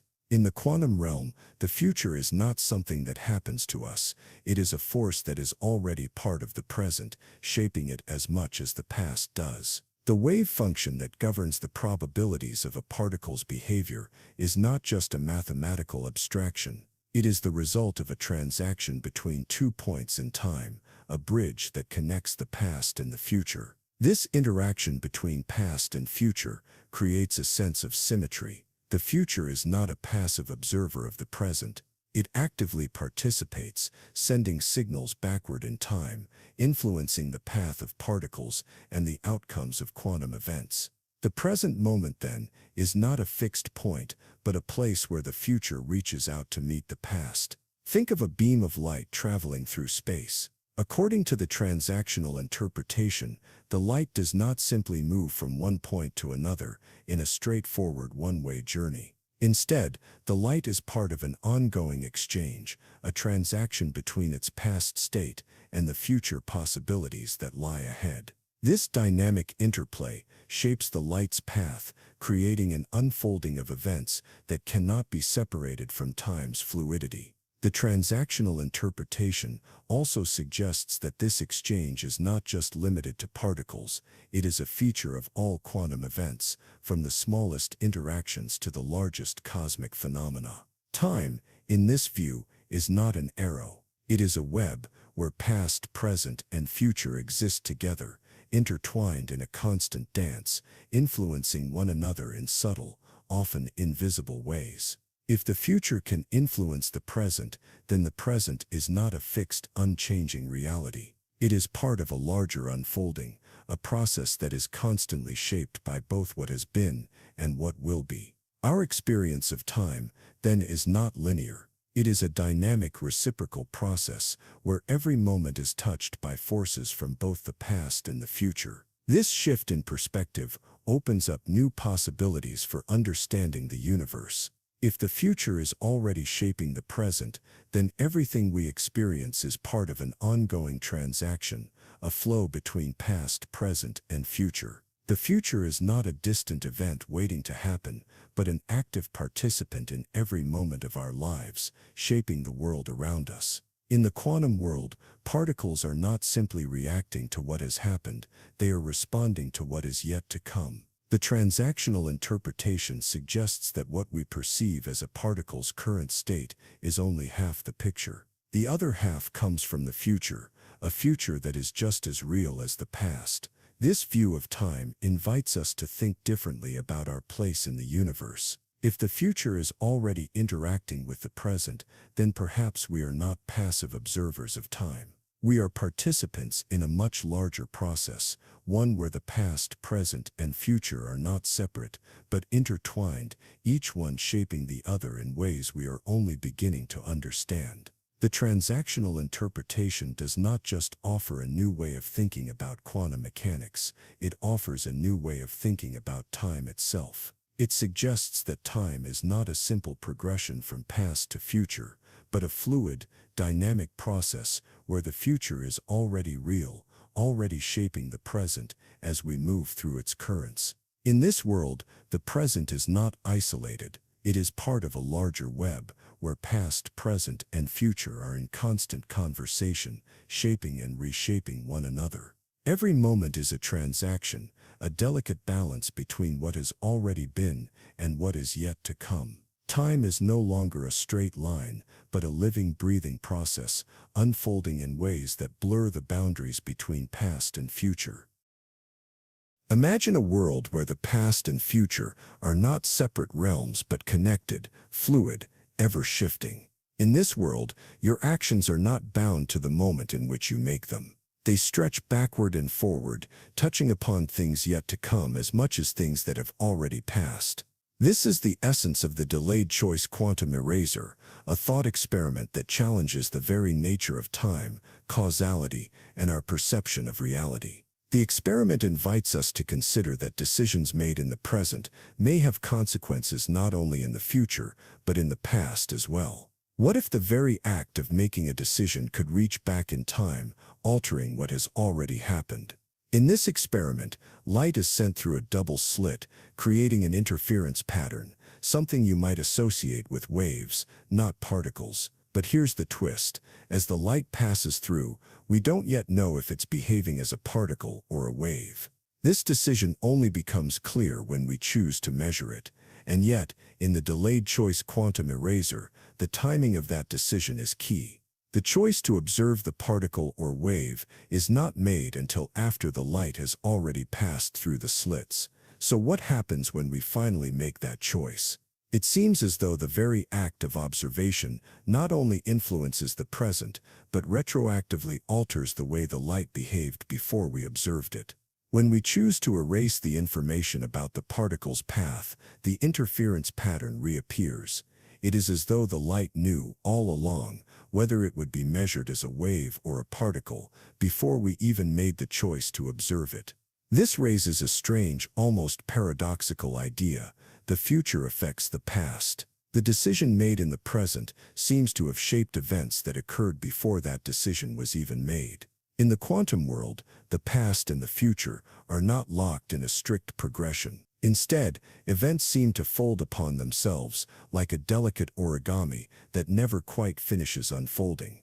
The delayed choice quantum eraser suggests that reality is not something that waits for us to observe it. It is something shaped by the observer, even before the observation is made. This idea asks us to reconsider the relationship between time and causality. In our everyday experience, we think of the past as the cause, the present as the effect. But in the quantum realm, it seems as though this order can be reversed, with the future influencing the past. Time, in this sense, is no longer linear. It is flexible, dynamic, able to bend in response to the decisions we make. In the world of the delayed choice quantum eraser, causality is no longer a simple chain of events. The past is not set. It is fluid, shaped by the decisions and observations we make in the present. This suggests that the future is not something we are moving toward, but something that is already part of the equation, shaping the course of events before we even know it. The notion that the future could influence the past challenges our most basic assumptions about time.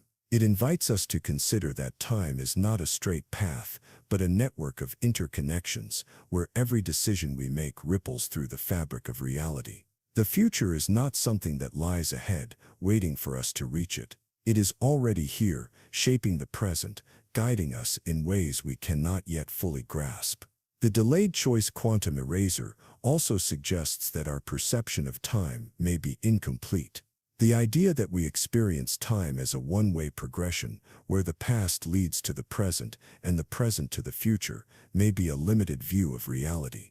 What if the future is just as real, just as present, as the past? What if our actions in the present already echo forward and backward? Imagine stepping into a room where time is not moving in one direction, but flowing in multiple streams, interwoven and fluid.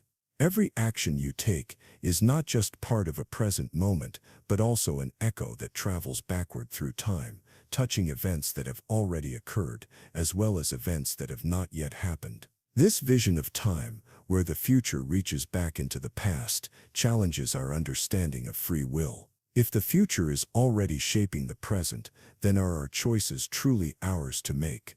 Or are we simply responding to forces that are already in motion, influenced by decisions that will unfold later in time? Perhaps then, we are not simply participants in the unfolding of time. We are active agents within it, each moment a delicate balance between past and future, each decision a moment in a grand, fluid cycle that we cannot fully perceive. The future, in this sense, is not a destination, it is a part of the ongoing dance of time, present even as we move toward it. The delayed choice quantum eraser forces us to reconsider the nature of reality itself. If the future can affect the past, if the present is shaped by both what has been and what will be, then perhaps our understanding of the universe is far more complex than we have ever imagined. Time, it seems, is not something to be understood in simple terms. What if our lives are not just a series of moments strung together in a straight line, but a pattern woven from both past and future, every choice, every event, not only unfolding but reaching back, shaping the very fabric of what has already been? The future is no longer a distant promise, but an active participant in our lives, shaping us as much as we shape it. The delayed choice quantum eraser reveals that the boundaries of time are far more porous than we realize. The future does not wait for us to catch up. It is already present, already real, waiting for us to realize its influence. The past, the present, and the future are not three separate realities. They are part of a larger, interconnected whole, shaped by every decision, every observation, every moment of time that has ever been. Imagine a world where time is not a single flowing river, but a collection of possibilities, each one existing simultaneously. What if in every moment, multiple futures unfold at once, each one as real as the next? This is the world of quantum superposition, where time too is not bound to one path, but stretches across many. In the quantum realm, particles do not follow a single predictable path. Instead, they exist in a state of superposition, where they are in multiple places at once, caught between possibilities, until they are observed. This idea doesn't just apply to particles, it can stretch to time itself, where the future is not one singular thread, but a web of potential outcomes. Time in this view becomes not a line but a collection of branches, each one offering a different future. Just as a particle in superposition exists in multiple states, so too could events exist across multiple timelines. The future is not predetermined but a sea of possibilities, unfolding in parallel, with each moment holding countless variations. What happens when we apply this idea of superposition to time? In this world, the future is not something fixed, waiting for us to arrive at it. It is as fluid as the particles we observe, constantly in flux, shifting between possibilities, each one equally real. The future is not a single event, but a multitude of events, all existing at once. Perhaps this is why time feels so elusive. We think of it as a steady progression from past to future, yet the quantum world reminds us that there are many paths. Time does not always flow forward, it can fold upon itself, creating a landscape where multiple versions of the future coexist, each one waiting for us to step into it. Imagine standing in the middle of these possibilities, where the future is not a singular road but an expanse of many roads, each leading to a different outcome. In the quantum realm, every decision you make branches out, creating new futures, new timelines. Your path is not the only one. It is one of many, each just as valid as the next. If time behaves in this way, then every action, every choice you make, could be influencing not just one timeline, but many. The future does not unfold in a single linear fashion. It is a dance of possibilities, where each step you take creates a new branch, a new path that exists alongside all the others. The quantum world teaches us that time is not bound to one direction. The past, the present, and the future are not separate, but intertwined, each one influencing the others. If the future can be in multiple states at once, then it is just as likely that the past holds many layers, with each moment echoing forward in a series of endless ripples. In this world of quantum superposition, time is both real and unreal. It is unfolding and folded, a landscape of potential, where each moment exists across multiple timelines. The future is not something to chase, to seek. It is already here, waiting for us to step into it, to choose which path we will take. What does it mean for us to live in a world where the future is not a singular event? Perhaps it means that every choice, every decision, is both personal and collective. It means that the future is not something we reach toward, but something we participate in, constantly shaping, constantly branching, always in motion. In this view of time, there is no one true path, no singular destiny. The future is an infinite array of possibilities, each one existing alongside the others.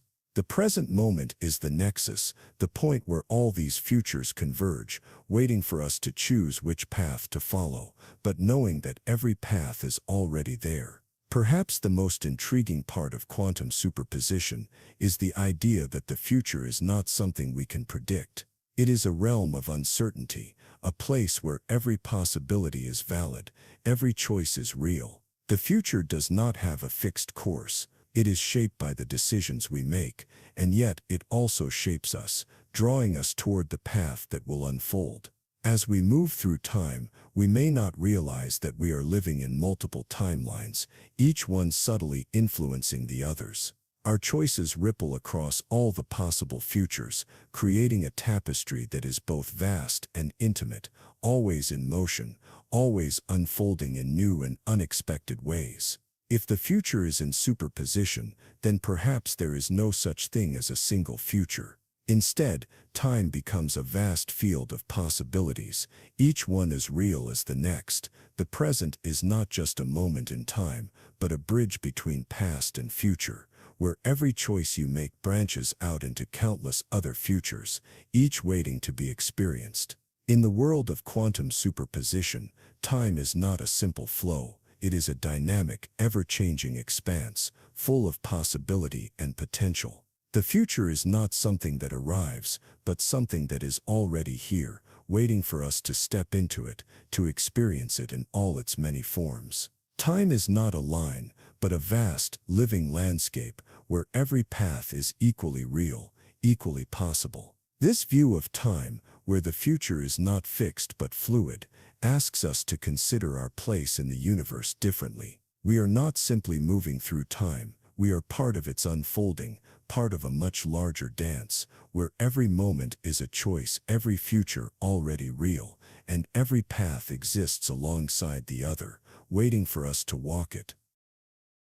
Imagine standing at the edge of a vast, sprawling landscape, a world of infinite possibilities unfolding before you. Each step you take splits the path into two, each decision creating a new world, a new version of reality. In this place, every possible outcome already exists side by side, waiting to be discovered. This is the world of the many worlds interpretation, a view of reality where every choice, every action, every possibility splits the universe into multiple parallel worlds. These worlds are not separate, distant realms, but intimate companions, existing right alongside the one you know. Every possible version of you, of your choices, exists in its own branch of this vast tree of existence. In this interpretation, there is no single definitive version of reality. There is no one true timeline, no singular path that your life must follow. Instead, there are countless versions of you,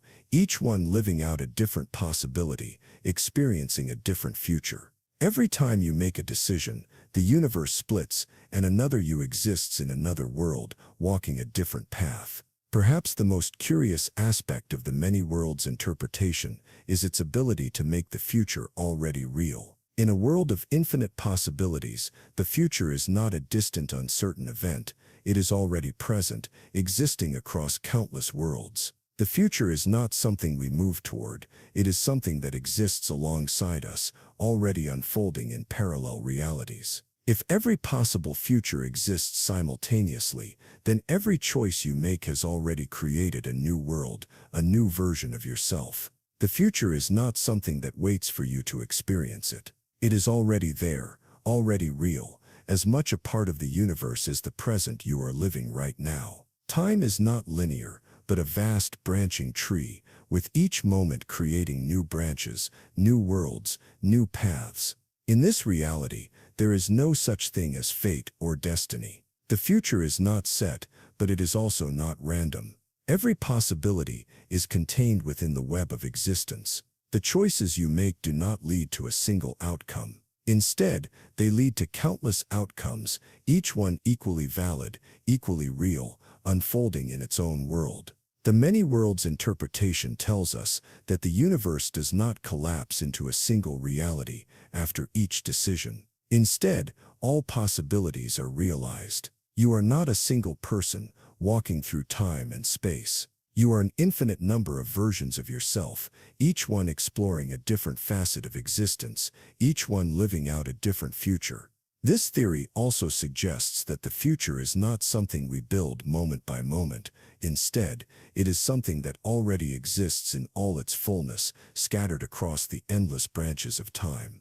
Every possible future has already been created, already set into motion, waiting to be experienced. The future is not a destination, it is already present, already unfolding. Imagine that the universe is a vast and intricate tapestry, woven from every possible outcome.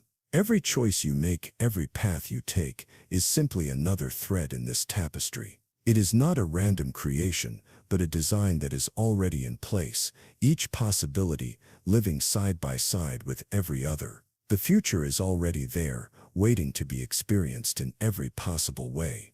In this way, the many worlds interpretation blurs the lines between what we think of as past, present, and future. They are all part of the same fabric, the same intricate web of possibilities, all equally real. The past has already been written, but so has the future. Every moment is a part of this larger, ever-unfolding pattern. Perhaps, in the world of many worlds, there is no real time at all. Time is simply the way we experience this infinite branching of reality. What we perceive as the past, present, and future are simply different facets of the same timeless whole. All versions of reality exist at once, and we are simply moving through them, experiencing them as they unfold. This view of the universe also suggests that you are never truly alone. In a world of infinite branches, there is always a version of you living out a different reality. Every choice, every action, every possible outcome creates a new version of you, existing in its own world. The future is not just something you move toward, but something that exists in parallel with your every step. With the many worlds interpretation, there is no single you. There are countless versions of you, each one living out a different life, experiencing different choices, different paths. The universe is not a singular journey, but a collection of countless journeys, each one unfolding alongside the others, all equally real, all equally valid. In this world, the idea of what could have been becomes meaningless. Every possibility, every potential outcome has already occurred in one branch or another. There is no regret for the paths not taken, because those paths are already being lived out by another version of you, in another world. The future is not missed. It is simply experienced differently in every branch. The many worlds interpretation challenges our understanding of reality. It suggests that time is not a single unfolding line, but a vast branching tree. Every choice, every possibility, creates a new branch, a new world, where a different version of you exists, living out a different future. The future is not waiting for you. It is already there, already real, waiting to be experienced. In this world, we are not limited by time. We are part of a universe that is constantly branching, constantly expanding. The future is not something we must wait for. It is already here, already real, living alongside us in parallel worlds, each one a reflection of every possible outcome, every decision, every possibility. And as you reflect on this, you begin to see the world differently. Time is not a line that stretches forward, waiting to be encountered. It is a web, a vast, intricate network of possibilities, where every future already exists. You are not bound by a single timeline. You are part of an infinite number of timelines, each one unfolding, each one real, each one waiting for you to experience it. Imagine a vast forest stretching out before you, its branches sprawling across the horizon. Each branch is distinct, yet connected, growing in different directions, each carrying its own story, its own version of reality. This is the essence of the multiverse, where every possible outcome creates a new world, branching off from the one you know. In this world, every choice, every action creates a new timeline, a new branch of existence. Each branch represents a different path, a different world, all existing simultaneously. The multiverse is not a distant, unreachable place. It is right here, intertwined with our own reality, living alongside us in ways we cannot always perceive. Temporal branching suggests that every decision you make is not just an isolated event, but a moment that creates new possibilities, new worlds. You are not simply moving forward through time, but are part of a vast, infinite system, where every choice you make ripples through the multiverse, creating a new timeline with each step. In this view, time becomes more than a simple progression. It becomes a network, a web of interconnected possibilities. The past, present, and future are not isolated points. They are branches on a tree, each one unfolding from the other, each one equally real, equally valid, existing simultaneously in a vast, interconnected system. What does this mean for you as you move through time? It means that your choices are not just shaping your present reality, but are creating new timelines, new worlds. Every time you decide which path to take, you are creating a new branch in the multiverse, a new version of yourself, living out a different possibility. The multiverse and temporal branching suggest that there is no one true path, no singular timeline that defines your existence. Instead, there are countless versions of you, each one living out a different future, experiencing a different reality. The future is not a fixed destination. It is a realm of endless possibility, waiting for you to step into it. Every decision you make, no matter how small, is a branching point, creating a new timeline. The future is not something that happens to you. It is something you create, moment by moment, as you move through the multiverse. Your choices shape not just your world, but the countless worlds that branch out from it. In this view, the future is already real. It exists, not as a single event, but as a multitude of possibilities, each one unfolding in its own timeline. Every version of the future exists alongside the others, each one equally valid, each one waiting for you to walk its path. You are not moving toward the future, you are creating it, moment by moment. The multiverse is not a distant theory. It is woven into the very fabric of existence, present in every moment, in every choice, in every possibility. What we think of as time is simply the way we experience the vast network of timelines, each one branching off from the other, all equally real, all equally connected. Imagine the vastness of this network, each timeline stretching out before you, each branch growing in a different direction. The multiverse is not just a collection of parallel worlds. It is a living, breathing system where every possibility is realized, every future already exists, waiting to be experienced. In this world, you are not just a traveler through time. You are a creator, a participant in the unfolding of the multiverse. Every decision you make creates new branches, new timelines, new worlds. The future is not something that waits for you. It is something you are actively shaping, constantly creating, with every choice you make. The idea of temporal branching also suggests that the past is not fixed. Just as the future is full of possibilities, so too is the past, each moment shifting and evolving as new branches are formed. The multiverse does not create a static, unchangeable history. It creates a history that is fluid, ever-changing, shaped by the countless timelines that unfold. In the multiverse, there is no singular reality. There is no one true version of you, no single path that defines your life. There are infinite versions of you, each one living out a different possibility, each one exploring a different branch of the multiverse. Every decision you make creates a new version of you, living out a new reality. And yet, even as the multiverse expands, the threads that connect all these worlds remain. Each branch is part of a larger system, a greater whole. The timelines are not separate and isolated. They are part of a vast, interconnected web, each one influencing the others, each one reaching out to touch the others in ways we cannot fully understand. Perhaps in the end, the multiverse teaches us something profound about the nature of existence. It suggests that the future is not something we move toward. It is something we create, moment by moment, through our choices and actions. The future is not a destination. It is a realm of infinite possibility, already real, already waiting to be discovered. In this world, the past is not gone. The future is not unknown. They both exist alongside the present, each one influencing the other in ways we cannot always perceive. The multiverse is not a far-off idea. It is the reality we live in, constantly unfolding, constantly branching, creating new versions of the world, new versions of ourselves. As you consider the vastness of the multiverse and the countless branches of time, you begin to see that time is not a single, unbroken thread. It is a web, a network of possibilities, each one as real as the next.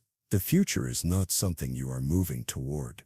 It is something you are already a part of, already living in every possible version of reality.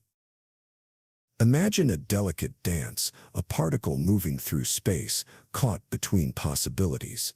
It is here and there, nowhere and everywhere, its future uncertain, its path unwritten. But then, something shifts. A choice is made, an interaction occurs, and suddenly the dance stops. The possibilities collapse into one single reality. This is quantum decoherence, the mysterious process that turns potential into certainty. In the quantum world, particles do not behave like we expect. They exist in superposition, in many states at once, until an observation is made. And yet, once that observation occurs, all the possibilities collapse, leaving only one outcome behind. Quantum decoherence happens when a system becomes entangled with its environment, the moment when the wave function that describes a particle's many possibilities begins to narrow. The particle, once in a state of uncertainty, now takes on a defined position. The future, once a realm of infinite potential, becomes a single concrete path. But what happens in the moments before decoherence? The universe is in a state of flux, a series of probabilities, each one just as likely as the next. The particle could be anywhere, do anything. It is not limited by time or space, but is suspended in the endless possibilities of the quantum realm, where the future is as much a question as the present. Then, with the interaction of observation or measurement, the possibilities collapse. The wave function, the mathematical description of all possible states, loses its fluidity. The universe, which once hummed with infinite potential, suddenly crystallizes into a singularity of reality. The future becomes definite. The potential becomes actual. The future is no longer uncertain. It is a line drawn in the sand, solid, defined. What is so intriguing about this process is how it seems to stretch the fabric of time. In the quantum realm, time does not flow linearly as we perceive it. It is not the steady march forward that we experience in our daily lives. Instead, the future is entangled with the present and the past, a continuous dance that moves freely in all directions until the moment of decoherence snaps it into place. In this moment, when the possibilities collapse, time as we know it reasserts itself. The future becomes one step further from us, the uncertainty dissolving into the present. But what if in that moment, the future was already there, hidden in the potential that now reveals itself? What if decoherence does not just create the present, but makes the future already real? Perhaps this is where the quantum world and the everyday world meet. Our perception of time, so clear, so linear, is a product of decoherence, of the narrowing of possibilities into the reality we see. The universe as we experience it is one of certainty, one of paths taken, of actions completed. But in the quantum realm, time itself bends and dances, and the future and the present are still in conversation. For us, the collapse of possibilities feels instantaneous, as if the present just arrives from a sea of potential. Yet the quantum world reveals a deeper truth, that the present is not a singular point in time, but a transition between the multiple futures that have already been laid before us. Decoherence is not merely the end of uncertainty, it is the weaving of future and present into the same moment. What if in this process the future is always a step ahead of us, always already shaping the present? In the quantum realm, the future is not an abstract concept, but a collection of possibilities that coalesce into the reality we witness. Decoherence is not just the narrowing of the wave function, it is the manifestation of a future that was always waiting to emerge. This perspective invites us to consider that time itself may not be the simple progression from past to future. Instead, time is a complex interaction between possibilities, where every moment is both a culmination of the past and a reflection of the future.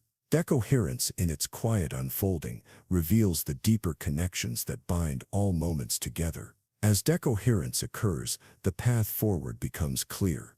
The particle's future is no longer a mystery, but what about the many other possibilities that existed before the collapse? Where do they go? In the quantum world, all those paths still exist, albeit in different timelines, different branches of reality. Decoherence may shape one path, but it does not erase the others. The reality we experience is just one branch of many, all created in the wake of decoherence. The future does not simply disappear once it is realized, it exists in parallel, in other worlds, other possibilities. And yet, in the world we know, the future is one road, one path, unfolding before us, each step defined by the choices we make. In the quiet moments of decoherence, the multiverse quietly hums.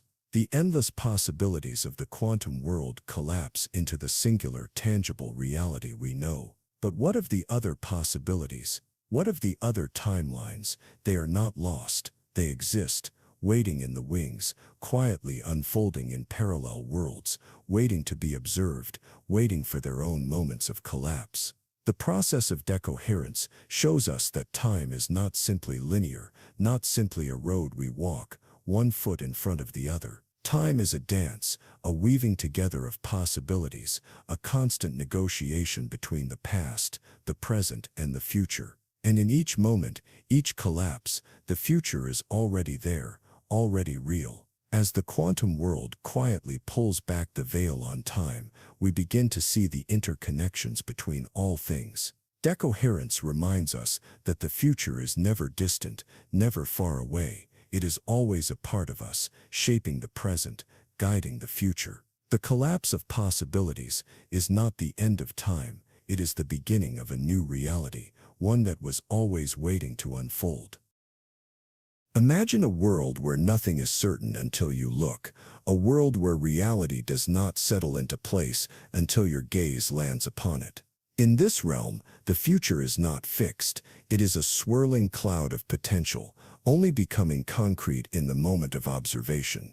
This is the essence of the measurement problem. The measurement problem arises from the strange behavior of quantum particles.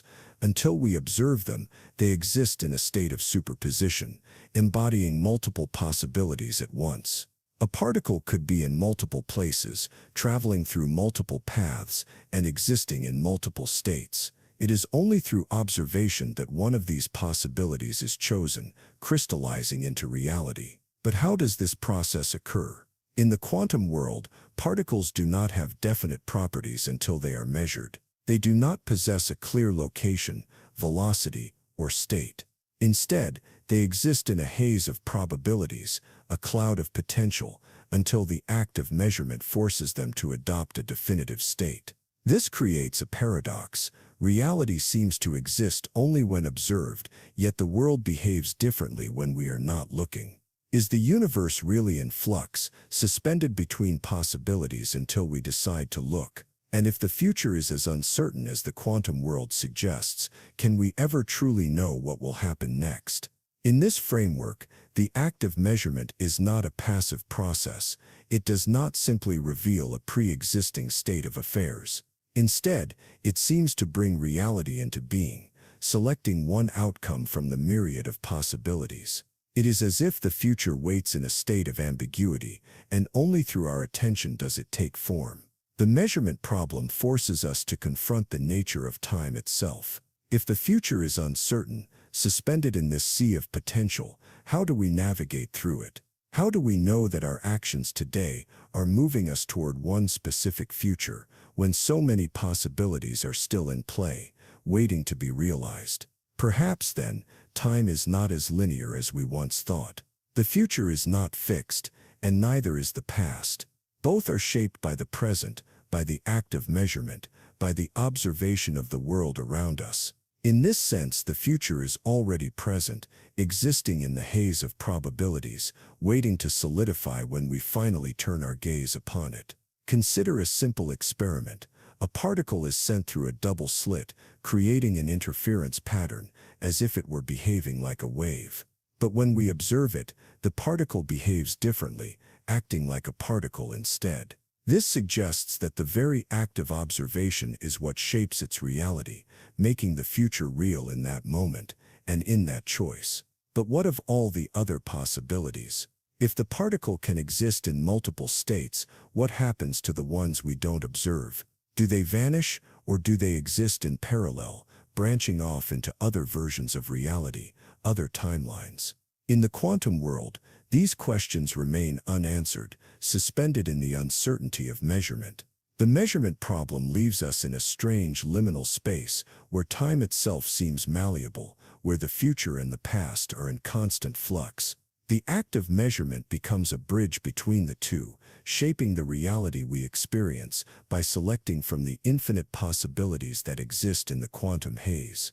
Time in this world is not a river that flows steadily from past to future. It is a web of possibilities where every moment of observation causes a shift, a collapse of the wave function into a single reality. In this sense, the future is already real, waiting in the haze of potential, but only made concrete in the present moment of choice.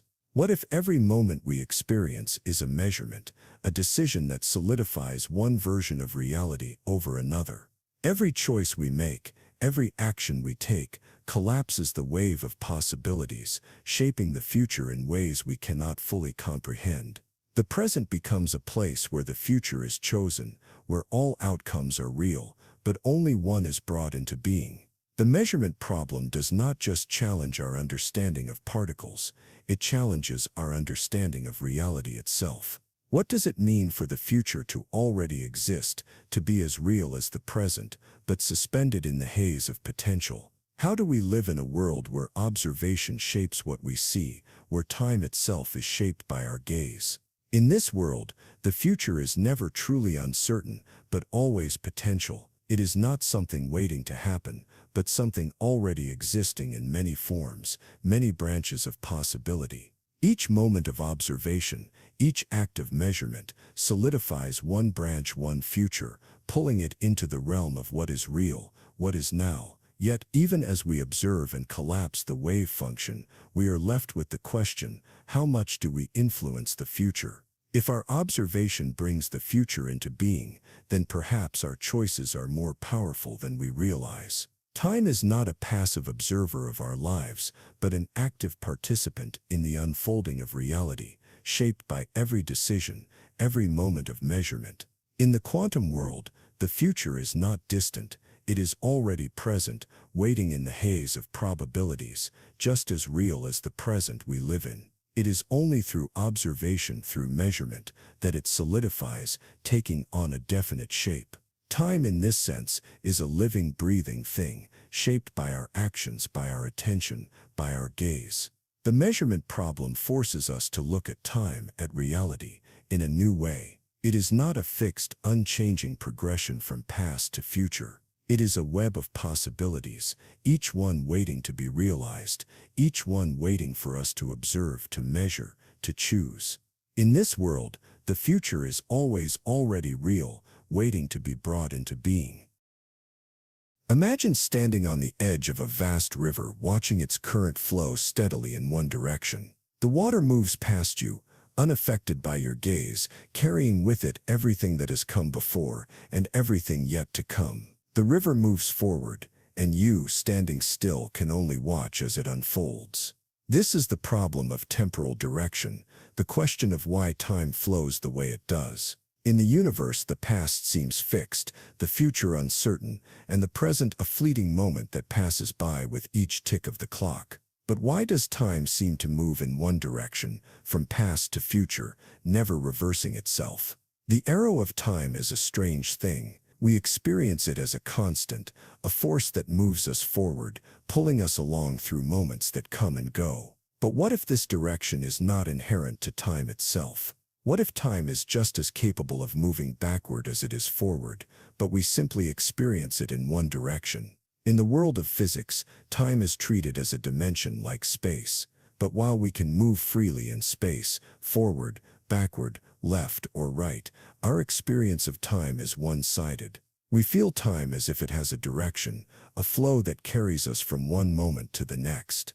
And yet time itself does not appear to have an inherent direction. Consider the laws of physics. They are largely time-symmetric, meaning that they work the same way whether time moves forward or backward. From the equations governing particles to the behavior of forces, there is no intrinsic preference for one direction over another. And yet, in our daily lives, we never see time running backward. Why does the universe only appear to move forward? The problem of temporal direction becomes even more perplexing when we look at thermodynamics, the study of heat and energy. In any closed system, entropy, disorder, always increases. The second law of thermodynamics tells us that systems naturally move toward greater disorder, toward a state of equilibrium. This creates the direction we call time's arrow, the inevitable flow from past to future. But what is it about entropy that makes time seem to have a direction? Is it simply our experience of increasing disorder that leads us to perceive time as moving forward? Or is there something more fundamental at play, something in the very nature of time itself that compels it to move in one direction? In the quantum world, the concept of time is even more elusive. The equations governing quantum mechanics do not favor one direction over another. Particles behave the same whether time is running forward or backward. And yet, when we observe quantum events, we experience them unfolding in one direction, with past and future becoming distinct. The problem of temporal direction becomes even more pronounced in this realm of uncertainty. Perhaps it is not time itself that moves in one direction, but our perception of it. We experience time moving forward because we are part of a larger process, one that evolves toward greater complexity. We are born, we grow, we change, and we experience the passage of time through these shifts. Time's direction may be a product of our own evolution, the way we have adapted to live in a universe that seems to move forward. Yet, in a universe where time is treated as just another dimension, where the laws of physics are time-symmetric, the idea of temporal direction remains elusive. If time can flow both forward and backward in the equations of physics, why do we only experience it in one direction? Why does the past feel fixed and the future uncertain, when at the deepest levels time seems just as flexible as space? This leads us to the question of why we experience time the way we do. Is it a consequence of the physical laws that govern us, or is it something more fundamental to our consciousness? Perhaps the flow of time is a reflection of the way we interact with the universe, the way we perceive change and memory, the way we move from one moment to the next. Some have suggested that our experience of time moving forward is linked to the way we perceive the world around us. Our memories anchor us to the past, our anticipation guides us toward the future, and our present moment is shaped by these two forces. Time is not just a flow of events, it is the unfolding of our experience, the journey through the world we inhabit. As we look deeper into the nature of time, we begin to see that the problem of temporal direction is not just a question of physics, it is a question of perception, of how we understand our place in the universe. Time's arrow is not simply a force that acts upon us, but a way of understanding the world, a structure that helps us navigate the vastness of existence. The problem of temporal direction, then, is not just about why time moves forward, but about how we experience that movement. If the laws of physics do not favor one direction of time over the other, then perhaps it is our consciousness that imposes this direction upon the universe. Our sense of past, present, and future may be the result of the way we interpret the passage of time, not a reflection of time's inherent nature. What if in the vast expanse of the cosmos, time is not an arrow at all, but a spiral, a circle, a loop that moves both forward and backward, intertwined in ways we cannot perceive. The direction we experience is simply one thread in the grand fabric of time, shaped by our existence and our perception of change. As we continue to explore the problem of temporal direction, we begin to understand that time is not a singular force. It is a complex, multifaceted concept, shaped by both the physical universe and the consciousness that observes it. The direction of time is not fixed. It is a journey, a process, a question we may never fully answer, but one that is as real as the moments we live through. In this world, time flows not just in one direction, but in many. It is both linear and cyclical, moving forward and backward, stretching and folding in ways that we can only begin to understand. And as we walk through it, we are not merely witnesses to its passage, we are part of its unfolding, part of its eternal dance between past and future. In the quiet moments of the universe, everything seems to slowly settle, drifting from complexity to simplicity, from order to chaos. This slow unraveling is not just a pattern we see, but a law that governs the universe itself. It is the law of entropy, and it gives time its direction, its arrow. Entropy is often described as the measure of disorder, a tendency toward randomness in a system.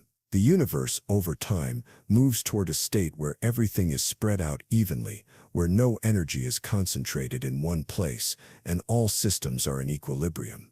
This is the steady march of time, a journey toward the inevitable. But why does this process unfold in only one direction? The universe could have unfolded in any number of ways, yet we observe a distinct movement from low entropy, where things are organized, to high entropy, where everything becomes scattered, diffuse. This is the arrow of time, always pointing toward greater disorder, greater randomness. The arrow of time is not just a feature of the universe, it is a fundamental aspect of our reality, shaping every moment. We experience it as a progression, an unstoppable flow from the past to the future, one moment following the next. The past seems fixed, the future unknown, and the present an ever-shifting moment between them. What is so curious about entropy is how it defines time. The laws of physics themselves are time-symmetric. They work just as well if time moves backward as if it moves forward. And yet the world we observe is one where entropy increases, where things fall apart, where systems become less ordered. This creates a one-way flow, a direction to time itself. In every corner of the universe, entropy is at work. It is present in the decay of stars, the wearing down of mountains, and the gradual cooling of the cosmos.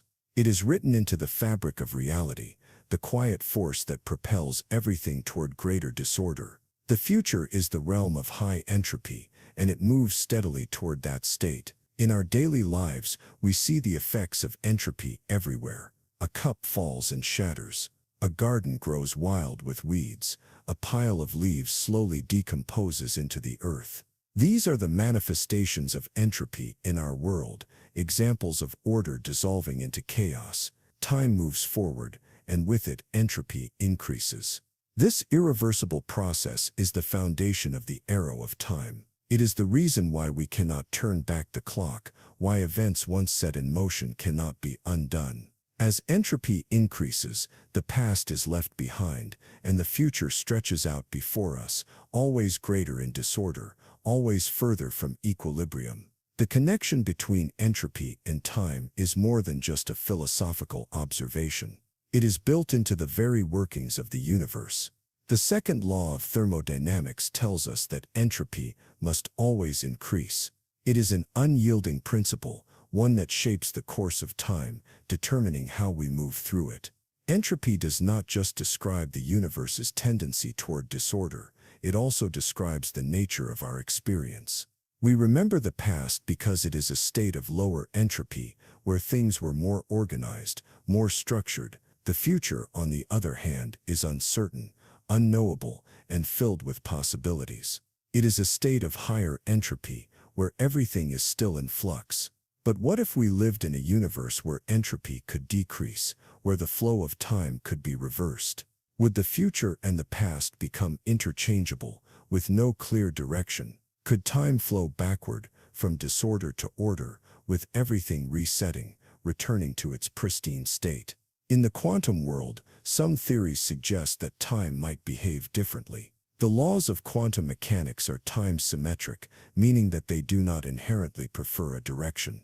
If we observe a quantum system, it may appear to behave differently, depending on how we interact with it. Entropy in the quantum realm is a more delicate concept, not bound by the same rules that govern larger systems. And yet, even in the quantum world, the arrow of time still holds sway. The tendency for systems to evolve toward greater entropy is apparent, though the path may be less clear. The idea that time flows from order to chaos, from past to future, is as much a feature of quantum mechanics as it is of the world we see around us. This fundamental relationship between entropy and time shapes not just the physical world, but the very way we experience it. Our perception of the world moving forward, our awareness of change, is rooted in the increasing entropy of the universe. As entropy rises, we feel time passing, moving us steadily from one moment to the next. What is perhaps most intriguing about entropy is its connection to the future. The future is not something that simply happens, it is shaped by the entropy that has already accumulated. As entropy increases, the future becomes more certain, more defined by the systems that are in place. Time flows forward, not because it has to, but because the universe is constantly evolving toward greater complexity. Yet, as we move through this flow of time, we are never truly passive observers. We are part of this increase in entropy, part of the unfolding of the universe. Each choice we make, each action we take, contributes to the larger process of disorder.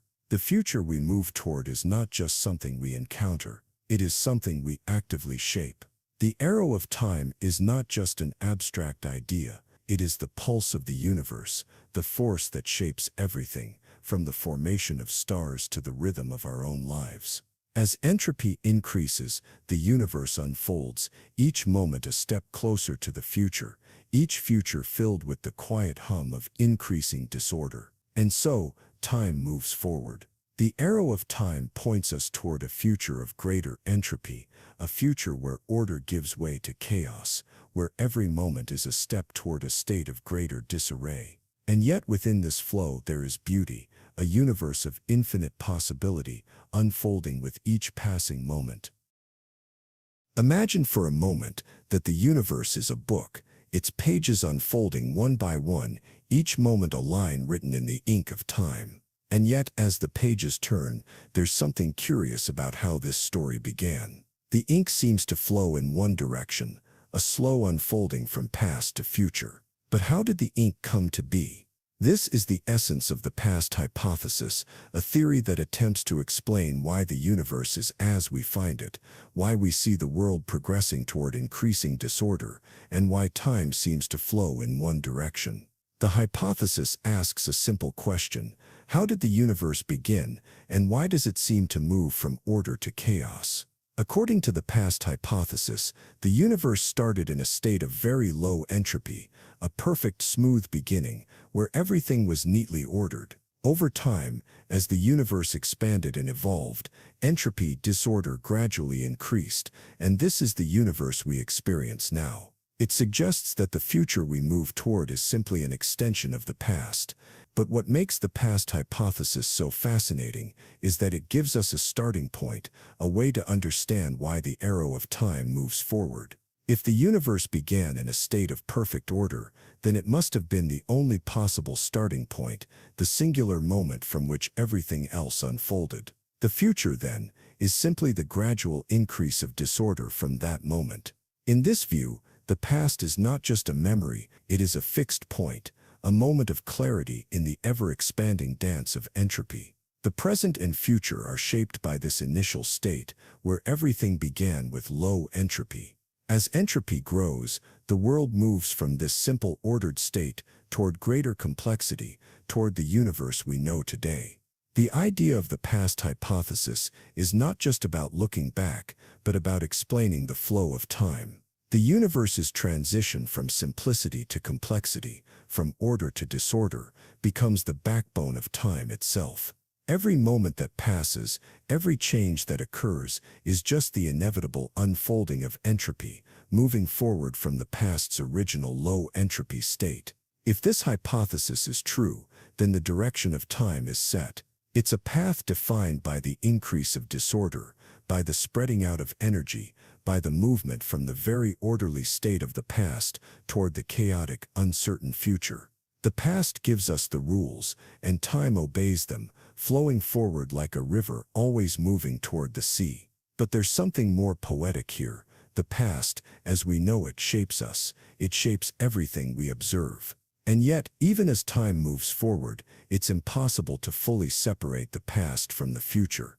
Every present moment is, in a sense, rooted in the history that came before it, an echo of a time when the universe was young and pristine. Consider the way we experience life. We wake up, and each day feels like a continuation of the one before it, a seamless flow from past to present. Yet, in the deeper cosmic sense, time is not seamless. It is divided into moments, each one part of a larger chain, stretching from the early universe to the present and onward to the future. The past hypothesis helps us understand this chain. As time moves forward, entropy rises, and things become more complex. This constant increase in disorder defines everything we encounter. From the way we age to the way systems break down, the world is always moving toward greater entropy. The universe's future is not an unknown waiting to unfold. It is a gradual continuation of the past, a future shaped by the increasing chaos of entropy. But even as the future unfolds from the past, it is not entirely predictable. The universe's tendency to move toward higher entropy means that new patterns emerge, new possibilities arise. The increase of disorder gives rise to new forms of complexity, new possibilities for life, new outcomes, and yet they are still shaped by that original low entropy state, by the universe's beginning. The past hypothesis also challenges our idea of time as something linear. The past is not just something that happened. It is a specific state from which all things follow, a point in time that determines the flow of everything afterward. It sets the stage for the drama of existence, for the unfolding of the future, the gradual unwinding of the universe's potential. What if time is not just a stream flowing forward, but a thread connected to a fixed point in the past? In this view, the future is not a set of random possibilities, but a continuation of what came before, a story written with the ink of entropy, always moving toward greater complexity. The future may seem unpredictable, but it is always part of the larger, inevitable process. And so, as we look toward the future, we realize that it is not separate from the past. It is a part of it, unfolding naturally from the low entropy beginning that the universe experienced.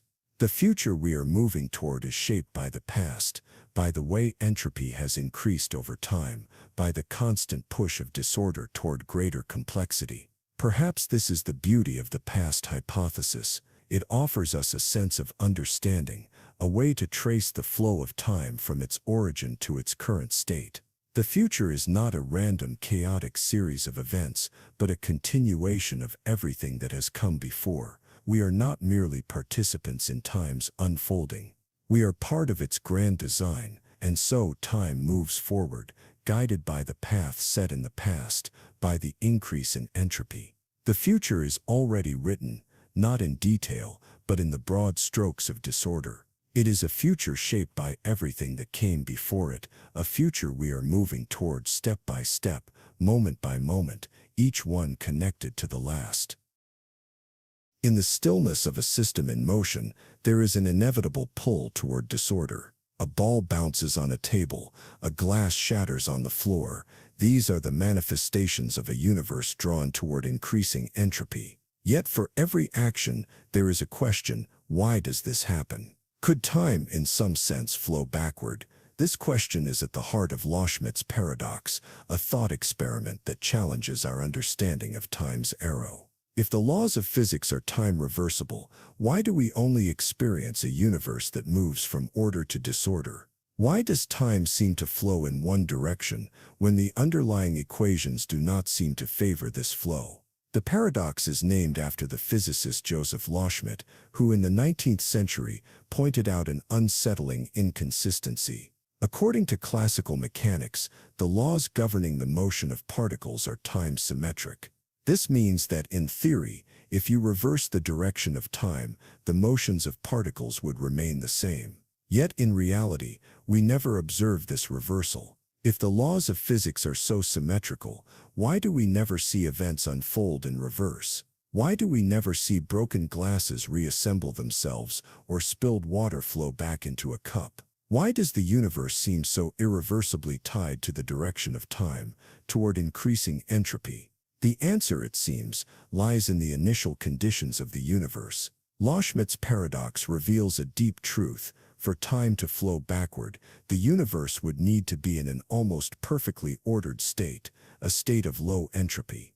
If everything in the universe were in perfect order, then the universe could, in theory, evolve backward, returning to that state of low entropy. But this never happens. The universe we know is not in a state of low entropy. It started that way, but as time progresses, entropy increases. As entropy rises, the universe becomes more disordered. This progression from order to disorder is what we experience as the forward march of time. Time's arrow, in this sense, is the result of entropy's unyielding increase. Loschmidt's paradox is not just a puzzle about time, it is a question about the very fabric of reality. If the laws of physics are time-symmetric, why does the universe behave as if time is one-directional? The paradox forces us to confront the possibility that the past and the future are not symmetrical, but are shaped by the universe's initial state. In a universe of perfect symmetry, Loschmidt's paradox would not exist. Time would not flow in one direction. It would fold upon itself, with events unfolding backward just as easily as they unfold forward. But the universe is not perfectly symmetric, and this symmetry breaking gives rise to the arrow of time we experience. Every moment of time seems to carry us away from a state of low entropy, toward greater complexity, toward greater disorder. But the paradox remains: if the laws of physics allow for time's reversal, then why don't we see it happen? Why do we never witness the universe retracing its steps, returning to its original state? The answer may lie in the conditions that set the universe in motion. The universe began in a state of low entropy, a moment of perfect order. This state, however, is not naturally replicable. As the universe evolves, entropy increases, and the complexity of the world grows. Time's arrow, then, is not inherent to time itself, but to the conditions of the universe. This understanding of entropy and time's direction suggests that the flow of time is not just a product of physics, but of the specific history of the universe. The past, with its low entropy, is a fixed starting point. The future, with its increasing disorder, is an inevitable progression. The paradox dissolves when we recognize that time's flow is not arbitrary, but rooted in the universe's initial state. As we contemplate Loschmidt's paradox, we are reminded that the nature of time is both fragile and profound. The symmetry of the laws of physics may suggest that time should move in both directions, but the reality we experience is bound by the particular history of the universe. The arrow of time is a reflection of this history, an ongoing journey toward greater complexity. The paradox also invites us to reflect on our own experience of time. We are caught in the web of this irreversible process, our lives unfolding within the increasing disorder of the universe. Each moment that passes is shaped by the past, by the initial conditions of the universe. Time flows in one direction because we are part of a system that moves toward greater entropy.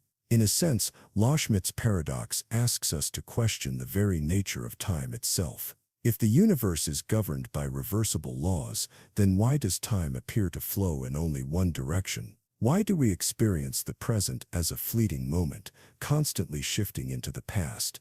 These questions pull at the fabric of reality, inviting us to explore the deeper mysteries of time. As we reflect on Loschmidt's paradox, we realize that time is not merely a clock ticking forward. It is the unfolding of the universe, shaped by the laws of physics, the conditions of the past, and the inevitable increase of entropy. Time moves forward, not because it must, but because the universe started in a state of order and has been moving toward greater disorder ever since.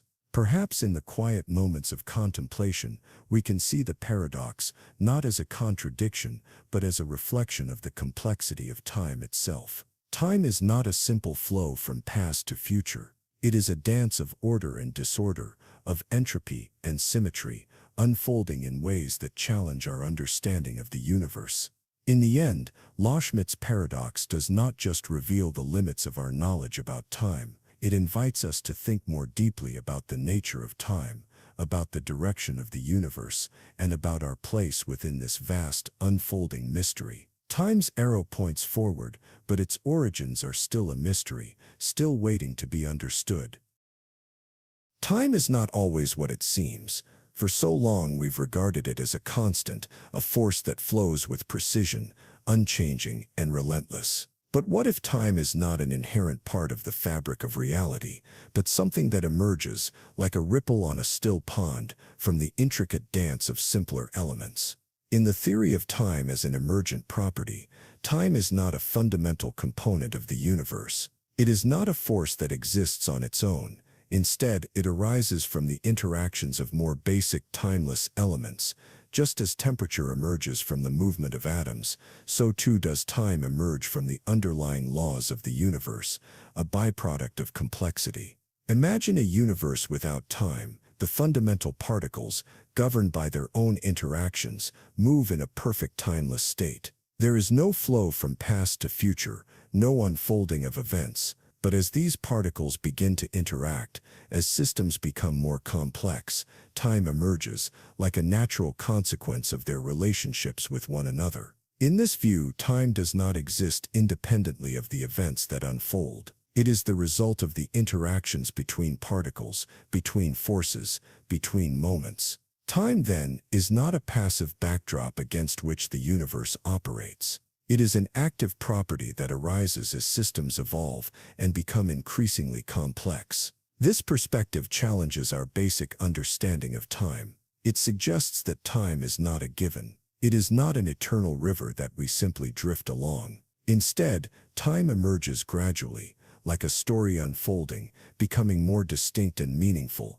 as the universe itself becomes more intricate, more connected, more ordered. The flow of time, in this sense, is a reflection of the interactions between elements in the universe. In the simplest systems there is no time. The passage of time, as we experience it, emerges when complexity reaches a certain threshold, when interactions between components create a structure that can be measured, that can be felt, that can be observed. What does this mean for the future? If time is an emergent property, then the future is not something predetermined, something waiting to unfold according to the laws of time. Instead, the future arises from the present, from the interactions of all the particles, forces, and systems at play. Time itself grows, unfolds, as complexity increases, weaving a path from the present toward the unfolding future. Every decision, every action, every event is a tiny step in the creation of time. In the early moments of the universe, time was nearly non-existent, as systems were too simple for it to emerge. But as the universe grew, as particles collided, as galaxies formed, time began to take shape, gradually revealing itself in the complexity of the interactions that were unfolding. Time, then, is not a universal constant. It is a consequence of the way things come together. It arises out of the interactions between systems, between energy and matter, between cause and effect. The more complex the system, the more pronounced time becomes, as the delicate balance between order and chaos defines the flow from one moment to the next. If time is an emergent property, it also suggests that it may not always operate in the way we understand. In simpler systems, time may be almost imperceptible, barely noticeable, but as complexity increases, time becomes more pronounced, more tangible, more real, until it becomes an essential feature of our experience of reality. What happens when time emerges? the very fabric of reality shifts. In a universe without time, everything would be in a constant, eternal present, unable to unfold or change. But as time arises, events can be placed in a sequence, change becomes possible, movement becomes perceptible. The universe begins to age in the way we experience it, unfolding in a way that gives rise to the future. The future, then, is not a destination that awaits us. It is a process that emerges from the present, just as time itself emerges from the interactions between particles and forces, so too does the future emerge from the present, a consequence of the complex web of events that stretch back through the past. As we consider time as an emergent property, we begin to understand that time is not something imposed upon the universe. It is something that the universe creates, gradually, as its complexity grows. The past, the present, and the future are not fixed positions on a timeline, but part of a continuous process that arises from the relationships between the parts of the universe. This idea raises a deeper question. If time is emergent, could there be universes where time does not exist, or exists in a different form altogether? Could time emerge differently in other realms, shaped by different laws, different interactions, different levels of complexity? The answer, perhaps, is that time is not a universal constant, but a fluid concept, shaped by the very nature of the universe in which it arises. In this light, time is no longer the unyielding force we once thought it to be. It is a creation, a byproduct of the universe's evolution. As systems grow more complex, time begins to reveal itself, gradually moving from the timeless to the tangible, from the possible to the real, unfolding in the wake of the complexity that defines the universe. Perhaps, then, the future is not already written, but is something that arises as time itself emerges. The future is not a fixed destination, but a process that comes to life with each passing moment, as time and the universe evolve together. Time is not a backdrop to the universe, but an integral part of the ongoing dance of creation. And with it, the future is not something that awaits us. It is something we bring into being, moment by moment, as time itself unfolds. You find yourself in a quiet room, gazing at the objects around you. The present moment feels vivid, real, tangible. You know that time is moving forward, seconds slip into minutes, and moments pass in an endless stream. But what if time is not like that at all? What if everything is already laid out, fixed in place? This is the heart of block universe theory, a philosophical concept that suggests time is not a flowing stream, but a vast, unchanging block. In this view, the past, present, and future all coexist simultaneously, laid out in a single eternal block of time. What we perceive as the flow of time is merely an illusion, a trick of consciousness. Imagine that time is like a massive, immovable sculpture. Every event, every moment is already carved into it, fixed and unchangeable. The past, the present, and the future are not separate or fleeting. They are all there, coexisting in this block, and our experience of moving through time is simply our awareness shifting through this already existing structure. In the block universe, there is no true passing of time. Time is seen as a fourth dimension, just like space, with every moment existing at once. The idea that time flows is a perceptual illusion. Just as all locations in space exist simultaneously, so too do all moments in time. The world in this sense is already written, and we are simply moving through it. This theory challenges our deeply held intuition that time flows in a linear, progressive way. We feel as though time is moving forward, that the future is yet to come, and the past is behind us. But block universe theory suggests that this feeling of motion is just an illusion, a mental construct that helps us navigate the world, but doesn't reflect the true nature of time. In the block universe, there is no distinction between the past, present, and future in the way we normally think about them. The past is not something that fades away, nor is the future something that is yet to be written. Instead, the past, present, and future are all fixed and unchanging. The present moment is just our subjective experience moving through this block of time. This view also suggests that our choices, our actions, and even our future are all already part of the structure of the universe. The future is not something that is constantly unfolding, but something that already exists in the block.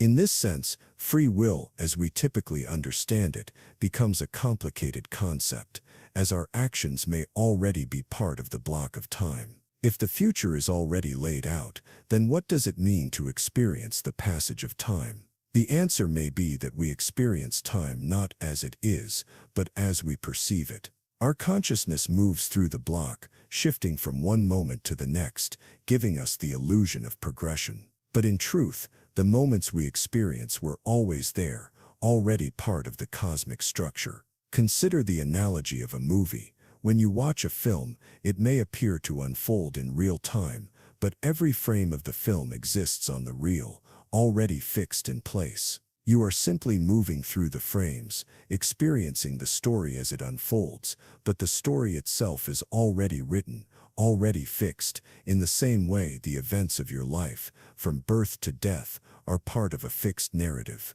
In this view, your life is not a sequence of moments passing by, but a story already told, experienced in the present. The moments you encounter are like frames in the film of your life. They are fixed and already part of the block, and your consciousness moves through them, experiencing them as if they are unfolding in real time, though they have always existed. This idea raises profound questions about our perception of time. If time is a block, then how do we reconcile this with the way we experience it? Why does the world feel like it is progressing if it is already fixed? Perhaps the answer lies in the nature of consciousness itself. Our awareness moves through the block, and it is this movement that gives us the sensation of the passage of time. Block universe theory also invites us to think about the nature of time and space. If time is a fourth dimension, like space, then the universe can be seen as a vast, unchanging entity where every event and moment exists all at once. The feeling of time flowing is a result of our consciousness navigating through this unchanging block, just as we navigate through the three dimensions of space. In this sense, our experience of time is not the experience of a world changing, but the experience of moving through a world that is already set. The moments we perceive as the present are simply sections of the block of time that we are currently aware of, while the past and future exist just as tangibly, even if we cannot directly access them. This idea also forces us to reconsider the nature of causality. In our ordinary experience, events seem to unfold in a cause and effect relationship.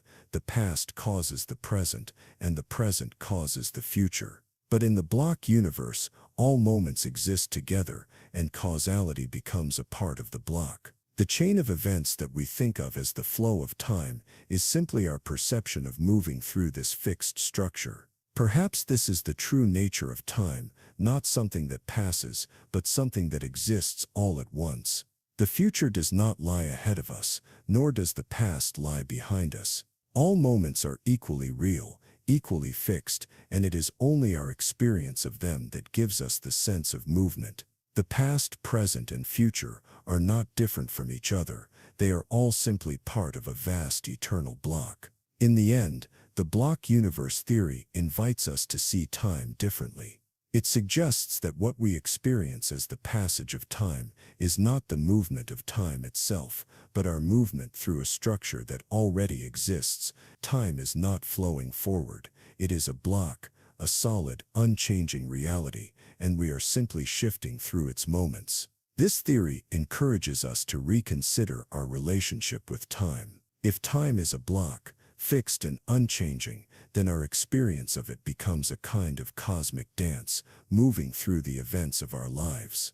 The illusion of time flowing is not a mistake, but a feature of the way we experience our existence in the universe. You are standing at the edge of a calm lake, watching the surface ripple gently under the evening sky. The sun dips slowly behind the hills, casting long shadows across the water. For a moment, you are lost in the stillness, caught in the beauty of the present. But then, something shifts. A quiet thought arises. Is this moment truly fleeting, or is it already set in stone? This is the question at the heart of eternalism, a philosophical concept that suggests that time is not a flowing river, but a vast, unchanging landscape. In this view, all moments, past, present, and future, exist equally, side by side, as if time were a dimension, like space, where every event is already fixed and unchanging. The now, as we experience it, may not be the real present at all. Imagine that the moment you are experiencing right now, the ripples on the lake, the fading light of the sunset, is not the only present. According to eternalism, all moments are equally real, and the present is not a unique point in time. Every moment exists in its own right, like a frame in a film, laid out before you. The now is simply the one your consciousness is currently aware of. In this view, the past is not something that fades away, nor is the future something that is yet to be. All moments in time are real, and the only difference is that we experience one at a time. What seems like a flowing, ever-moving present is in fact just one fixed point that we move through in the vast landscape of time. The now is not a privileged moment, it is just our current perception. Eternalism invites us to reconsider the nature of the present moment. We often think of the present as the only real time, the only time that matters, but what if all moments, past, present, and future, are equally real? What if your memories, the events of the past, are just as real as what you're experiencing right now? And what if the future already exists, waiting to unfold?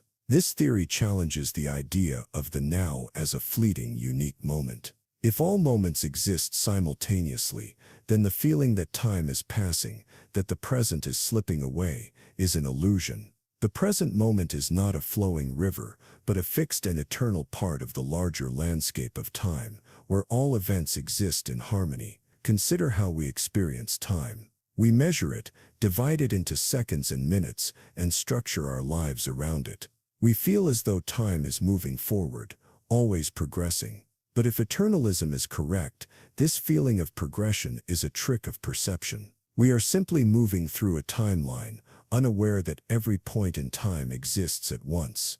The death of the now in eternalism forces us to rethink how we understand time itself. If all moments are equally real, then the past does not disappear, and the future does not remain unknown. The future is just as concrete as the present, and the past is just as alive as the moment we are living in. Time is not something that moves, but something that simply is. This also brings into question our relationship with memory and anticipation. If the past and future are already real, then our memories are not just reflections of events that have occurred, they are part of the landscape of time, as real and as tangible as anything happening right now. Likewise, the future is not a vague concept, but an event already laid out before us, existing in the same way that the present moment does. Eternalism challenges our understanding of change. We often think of change as a continuous flow, a process by which things move from one state to another. But if all moments are equally real, then change is not something that happens over time. It is simply a way of viewing the unchanging structure of time. We do not experience change, we experience a succession of moments, each just as real as the one before. In this view, life itself becomes a journey through a landscape of moments, each one already set in place, each one existing at once. Our experience of moving through time is not an experience of change, but an experience of moving from one fixed point to the next, like a traveler crossing a vast, unchanging terrain. The implications of eternalism extend beyond time. If time itself is a fixed structure, then perhaps all of existence is equally fixed, just as the past, present, and future are equally real, so too are all events in space. What we perceive as the unfolding of time might be a mere illusion, a shift in our perception as we move through the unchanging fabric of reality. This view also forces us to reconsider the nature of free will. If all moments are equally real, then is our experience of choice simply the feeling of moving through a predetermined set of possibilities? Is free will just another illusion, a way for us to experience the vast landscape of time without understanding that all choices are already laid out before us. Yet, despite the implications of eternalism, we continue to live as though the present is fleeting, as though the future is uncertain, and the past is behind us. This theory does not change how we experience the world. It only suggests that our experience is based on a perception of time that might not reflect its true nature. The now is not as unique as we think it is, but it is still our reality. Perhaps the most profound aspect of eternalism is the way it reshapes our sense of existence. If every moment exists, then we are not moving through time, we are experiencing it. The flow of time, the sense of past and future, is a product of how we perceive the unchanging structure of time. We are not traveling through time, we are simply aware of the moments that already exist. The death of the now forces us to confront the limits of our perception. If all moments exist at once, then perhaps we are not as free as we think. But in this realization, there is also a deep sense of peace, a recognition that time is not something to chase or fear. It simply is, laid out before us, vast and eternal. You sit still, your thoughts drifting like clouds across a sky. In the distance you hear the ticking of a clock, each second marked in the quiet of the room. Time seems so certain, so tangible, yet what if time itself is not a fundamental part of the universe, but something that arises from deeper hidden layers of reality? This is the core of the idea that time is an emergent phenomenon. According to this view, time is not a basic, unchanging feature of the universe, but something that arises from the interactions of smaller, more fundamental elements. It emerges from the very fabric of reality, like a wave rising from the ocean, seemingly real but not a permanent part of the world. Imagine for a moment that time is not something that exists on its own, but something that emerges from the interactions of particles, fields, and forces. Just as temperature arises from the motion of molecules, time might emerge from the way things interact at the most fundamental levels. Time is not an intrinsic property of the universe, it is something that comes into being as part of the structure of the world. In this view, time is not a starting point, but a result. The universe, at its most basic level, is timeless, a vast, still landscape.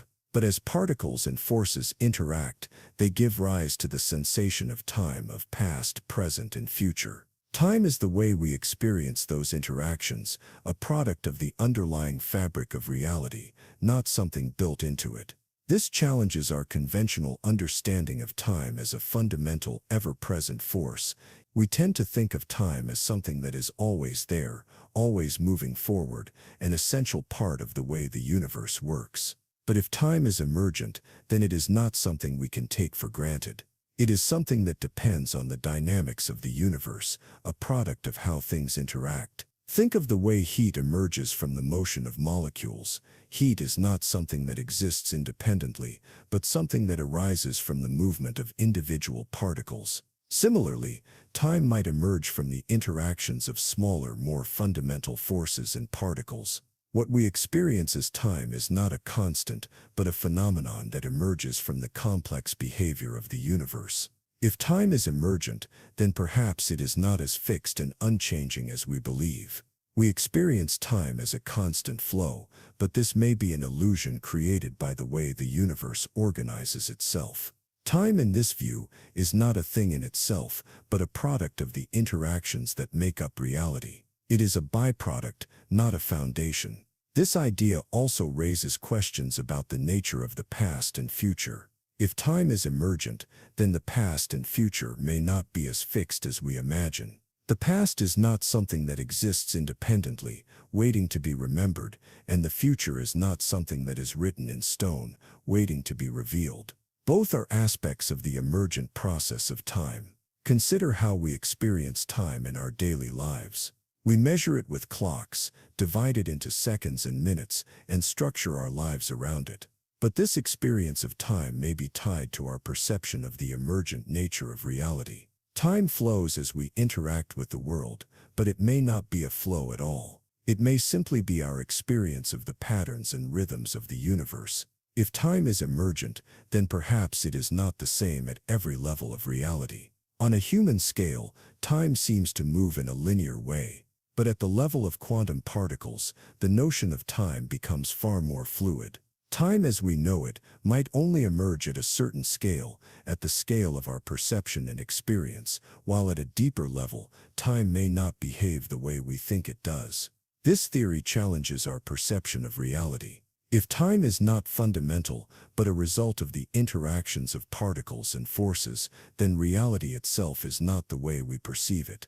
The experience of time, like the experience of color or sound, is a mental construct shaped by the way we interact with the world. Time is not something we see, but something we create through our experience of reality. In this view, time does not exist as a constant in the universe. Instead, it is a feature of the world that emerges as a result of the way things interact. The universe might be timeless at its core, and time as we know it is simply a byproduct of the universe's organization, something that emerges when certain conditions are met. If time is emergent, then the flow of time might not be real in the way we think. We experience time as moving forward, but this sensation may be a product of the emergent nature of time itself. Just as we perceive heat, but heat is not a substance in itself, we perceive time moving, but time may not actually flow. It may simply arise from the interactions of the world around us. The idea of time as an emergent phenomenon also invites us to think about the nature of change.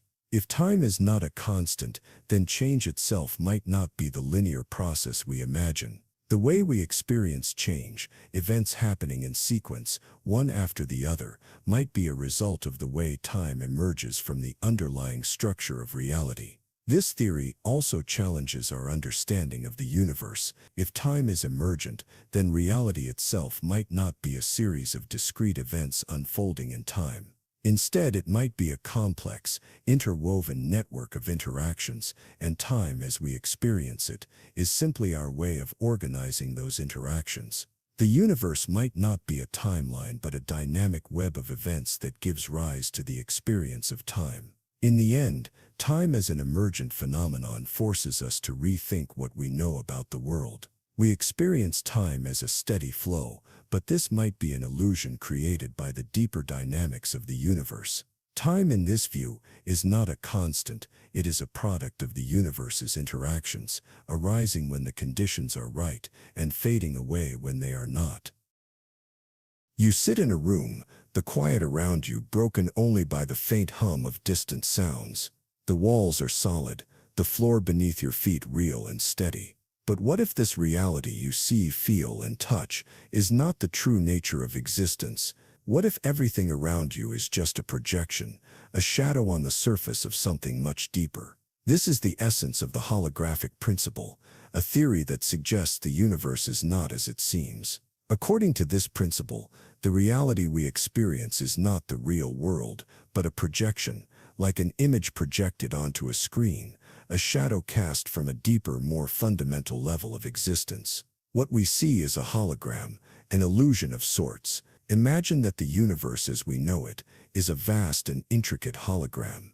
Every object, every experience, every moment you encounter is a projection from a distant two-dimensional surface, encoded in a way that our minds interpret as three-dimensional reality. The world is not solid or permanent, it is a manifestation of something deeper, something beyond our direct perception. In this view, what we call reality is not the true fabric of the universe. Instead, it is a series of projections, information encoded on a distant surface, mapped in such a way that we perceive depth, texture, and solidity. The hologram we experience is a product of the interactions between the deeper two-dimensional surface and our consciousness. The holographic principle suggests that all the information that makes up the universe, everything we perceive, might be stored on this two-dimensional surface, much like the information of a holographic image.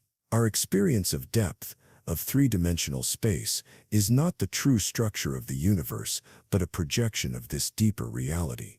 Consider how a hologram works. When light interacts with a special surface, it creates a three-dimensional image. The image appears solid, real, and tangible, even though the surface itself is flat and two-dimensional. In the same way, The universe we perceive might be a projection, an image created from information encoded on a distant hidden surface. This theory suggests that the universe is not made of the solid, tangible matter we experience. Instead, it is a projection of information, encoded in a way that gives us the illusion of a three-dimensional world. The objects we interact with, the space we occupy, are not the fundamental building blocks of reality, but projections of a deeper, hidden order. If the universe is a hologram, then the very nature of space and time may be illusions, reflections of a deeper, more fundamental structure. What we perceive as solid objects in continuous time may be the result of information encoded on a surface, just as a hologram's three-dimensional image is the result of two-dimensional information. This view challenges our understanding of reality. We tend to think of space and time as the fundamental structure of the universe, the framework within which everything exists. But if the holographic principle is true, then space and time themselves are not fundamental. They are merely projections, a way for us to experience the deeper underlying reality. In the context of this theory, gravity, matter, and even light may be projections, not fundamental forces in themselves. The interactions we experience in three dimensions might be the result of information encoded on a distant two-dimensional surface. What we perceive as forces acting upon us are simply effects of this holographic structure. The holographic principle also invites us to rethink the concept of the universe itself. If everything we experience is a projection, then what is the true nature of the universe? Perhaps it is not the vast, three-dimensional space we imagine it to be. Perhaps it is a two-dimensional surface, a boundary that holds the information that gives rise to the experience of depth and space. This perspective forces us to reconsider our place in the universe. If the reality we see is a hologram, a projection from a deeper level, then we are not interacting with the true universe at all. Instead, we are experiencing a filtered, encoded version of it, shaped by our senses and interpreted by our minds. The implications of the holographic principle extend beyond the nature of space and time. If the universe is a projection, then perhaps consciousness itself is not as we think. Maybe consciousness too is a projection, a result of information being processed and interpreted. The boundaries between the mind, reality, and the universe might be far more fluid than we can imagine. If the holographic principle holds, then our experience of reality might not be as real as we think. What we perceive as solid matter, time and space could simply be projections, the mind's interpretation of information encoded on a distant surface. The true nature of existence may be hidden from us, beyond the projection we call reality. This theory also challenges the way we understand knowledge. If all the information that constitutes the universe is encoded on a surface, then perhaps knowledge itself is not something we acquire from the world. Instead, it may be a process of interpreting the information that is already there, a process of decoding the projections of the deeper reality. The holographic principle opens up new possibilities for understanding the universe. It suggests that everything we experience, everything we know, might be an illusion, a reflection of something much more profound and intricate. It asks us to rethink the very nature of reality, of space, of time, and of ourselves. In the end, the idea of the universe as a hologram invites us to embrace the mystery of existence. What we perceive as reality may be nothing more than a projection, an image created from the deeper fabric of the universe. Reality is not what it seems, and the truth may lie hidden in the information encoded on a surface beyond our reach.